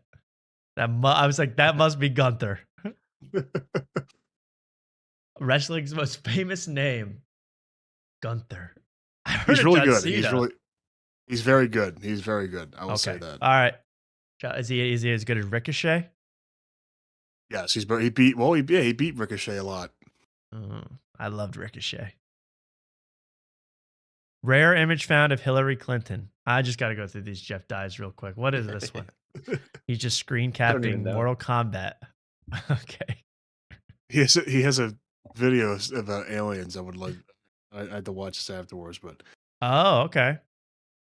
Well, I'll have to go through all of it. I can't do this all day, but this is most. It's the last cowboy in LA. Of course they're fucking real. When you Oh yeah, I like this clip too. do you think aliens are real? Of course they're fucking real. When you realize how vast space is, there definitely has to be some other creatures or things out there. Now the next question is, are they here? Did they visit us? When we see things, dude, you should go on Rogan with this talk. You ever been? I feel so bad for Jeff Dye, man. Yeah, I don't know how to feel about Jeff Dye. I feel so bad for him. I feel all types, but he's rich and 6'4". So yeah, he's rich and he's 6'4". He's a handsome guy, and he's such a fucking loser. Oh, Jeff, I'm sorry about my friend. I'm sorry. things in the sky, are those aliens? Are those creatures?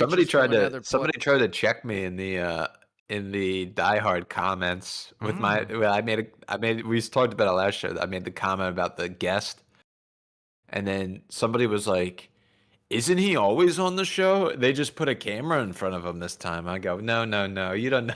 You don't know your Die Hard producers versus your guests. I thought you were wrong. I thought he was a producer, but he just had more time than Mike. No, go back. His name is Jeff Nell. Was the first producer of Die Hard, and this guy is his opener. It's just like a Z. Yeah, but I thought he was working the board too. I mean, he may have been there, but it was Mike Nell or whatever. Someone DM Jeff to find out. This is very important. When I said I felt so bad for Jeff Dye, Mark made a face like I just said the most dumbest shit I've ever. He looked at me like I had turds flying out of my mouth. Dude, he's living the dream. He's on Rogan. He's moving to Texas. He's on the. I mean, he's living the life. You would die just to be Jeff Dye. He's the best troller online too.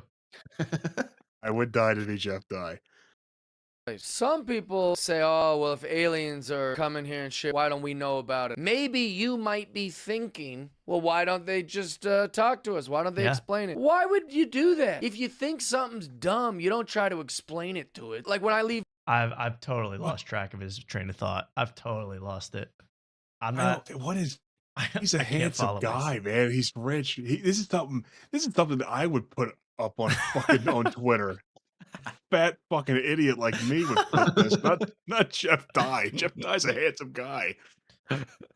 Yeah, you always think What there's is a he level of success and handsomeness where you just should, you just coast. My But he's my putting the work in. mom was trying to talk to me about the show today, and she was like, I don't know who this Jeff Dye guy is. I go, oh, I had to appeal to my mom or try to make it relatable to my mom, and I was like, oh yeah, he's on Gutfeld, and she's go, oh okay, like yeah, there you go. I talked to my aunt. She's like a super Fox News fan. I go, she's like, because she always goes up. She's like, did you see Tyrus last night on? I said, no, I never saw Tyrus on Gutfeld. But then she goes, you could be like Jesse Waters. I go, thank you. And then she goes, and then I went, do you know Jeff Dye? She goes, yeah. Do you? And I was like, sorta. I didn't want to go. I couldn't get into it. It's too much pain and heartbreak. But one more she view would, you could have got. I could have got an extra view, maybe a sub. He has 945,000 Instagram followers. Yeah, he should just retire. I would retire if I had 945K. Yeah. That's I can't believe he has almost 1 million Instagram followers. That's crazy. Let's finish enough of Die for one night. Let's watch it's the least we've talked about Die in months. So let's cap it. Okay. And I want to play real quick this guy called, and we're gonna play one quick clip because I've been watching this guy for a while, and I bring him up on the show, but I've never shown him before. Woman Propaganda. That's the name of his account. Have you seen this guy? I don't like him. I personally can't stand this guy. I'm gonna say seems like a nice guy. Doesn't seem like a nice guy. He is like literally a Fuentes. He's older than Nick Fuentes, but he's a Nick Fuentes clone. And all he does is react to videos of libs doing stuff, of black people doing stuff, of women doing stuff, and then say some horrible word. He has like 1.4 million. I'll show you him. He has like 1.4 million Instagram followers. I hate that when I go, it's like this one woman is saved as my, here it is, Woman Propaganda. This guy's 1.4 mil. I watched this guy's entire interview with Sean Kelly. Don't worry, like everybody else, we're the only 3 people who have not been interviewed by Sean Kelly, it seems. This guy was interviewed by Sean Kelly. Every clip is he's going to say something horribly racist or sexist. I don't even know what to play, but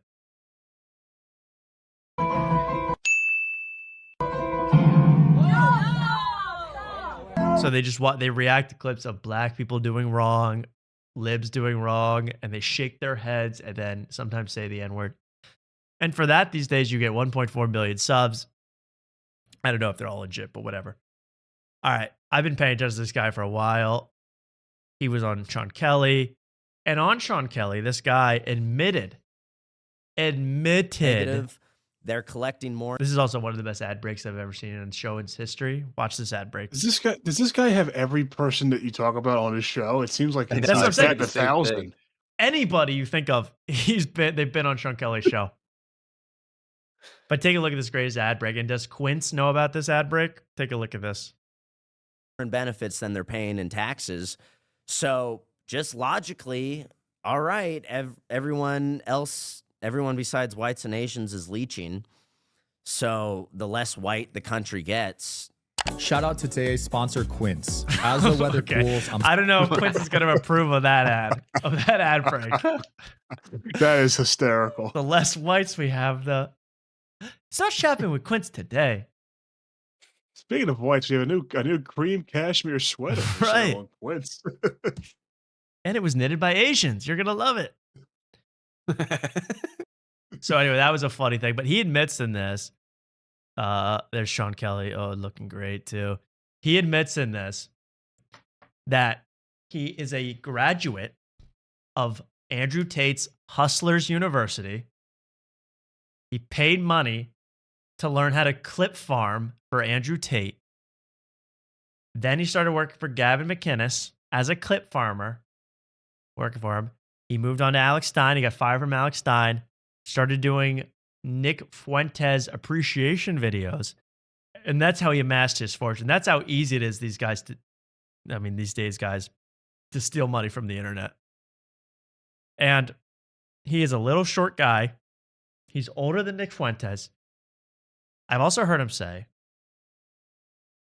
people call him out, you just parrot whatever Nick Fuentes says. He goes, yeah, man, Nick Fuentes is really smart. I don't have all the time, so I just listen to him.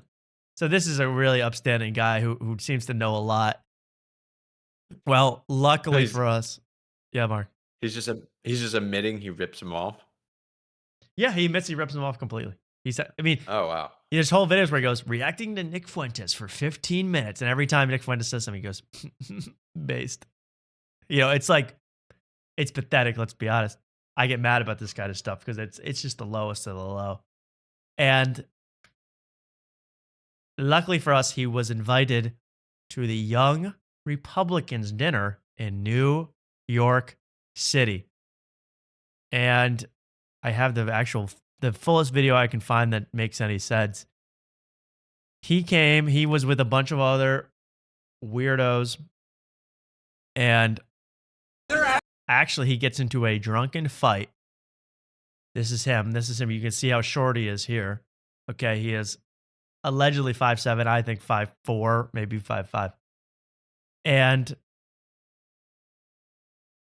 he starts arguing with someone who was like a leftist protester outside this event. He starts arguing with this guy, saying all types of mean stuff. Well, things get confused, and one of the other members of the Young Republicans comes out and thinks that this guy, woman propaganda, is the malcontent that needs to be dealt with. Watch what happens and watch the reaction. One of my favorite videos of the year. Actually going to use this. Are you Jewish? Are you Jewish? Yes, I'm proudly Jewish. Does Israel deserve a border? What are you? So, okay, you got to pay attention to who they're calling the Penguin. God. The Penguin. Do you see who I'm talking about? The guy in the suspenders? Yes. They're calling him the Penguin. I think his name is Kevin Smith, like the director. I don't know him, but he is, to me, America's greatest living hero. Let's watch. What are you talking about? Do you think borders are racist? Stop answering this piece of shit. Don't worry. Watch this. You invited him to your fucking club. You gave him a ticket. Oh! Whoa! Okay, let's get the fuck out of here. Oh, and he gets slapped, and he wanders away. So the Penguin with a powerful, and look at him stumble. This is one of my, I don't care. This is one of my favorite videos of the year. This guy. Oh. Yeah. And that'll bamboozle the hell out of you. So he gets, but again, this guy's the same height as him. He is penguin. He has a penguin build, which is hard to overcome. And none of the security does a single thing. They're like, thank God. Getting called a Jew at a Young Republicans event. What fun. What a fun night. Causes violence. Yeah, that's all it takes. Bitch slap violence. Bitch slapping. They called a Jew at a Young Republican. That's like everybody at a Young Republican event is either Jewish or gay. Yeah, absolutely. 1,000%. So this attack line doesn't work. And Kevin Smith, this hero in white, scares away woman propaganda.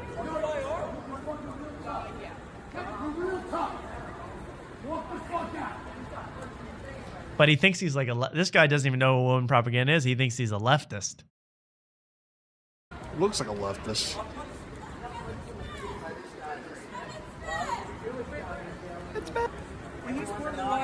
So is he like some type of streamer? Like right-wing guy? Who, which one? The Kevin Smith? I don't have no idea who Kevin Smith is. He's my hero of the week. Gotcha. Yeah, I just heard a lady calling his name out in the street. Like he's like yeah, some they type knew of him. celebrity. I don't Okay. know him, but I consider him. I'd like to have him on the show. I don't care how hateful he is. Let's get him on to discuss the slap heard around the world. And then, unluckily enough for this dweeb, he happens to stumble down the street into his literal hero, Nick Fuentes. Post slap. Okay? And there's video of that too. Don't worry.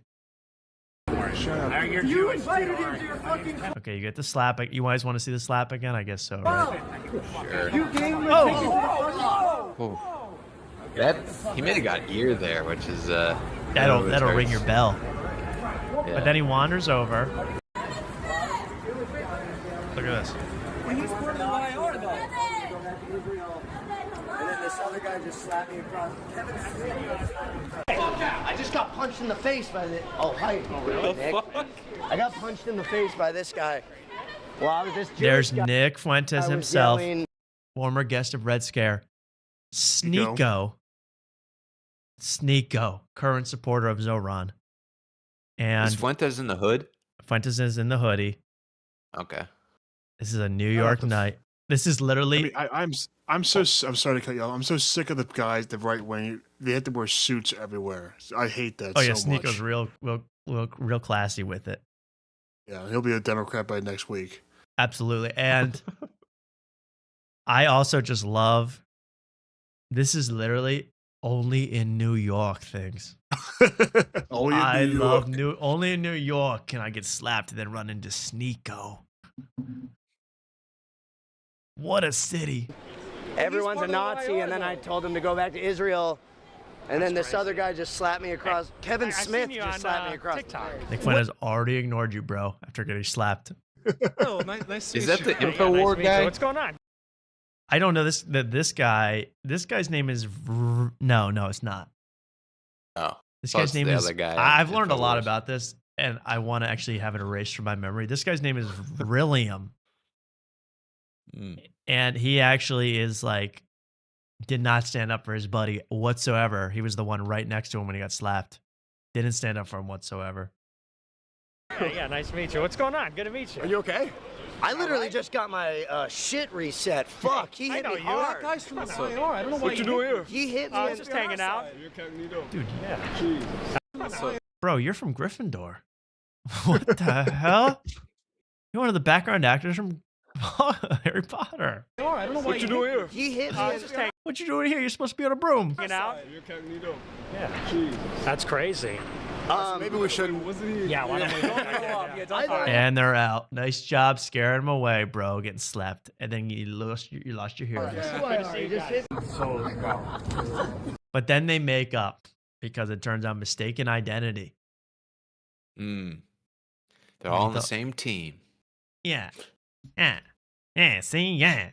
We gotta fight the Jews, but only if we don't. Some of them are good, but I guess black people, but not Sneeko because he's cool. But not the Harry Potter guy. But some people, whoever Nick Fuentes says to hate. And finally, why don't we watch my response to being attacked by women propaganda? He's lost, as kids are saying, he's lost all aura from this event. His aura stolen from him.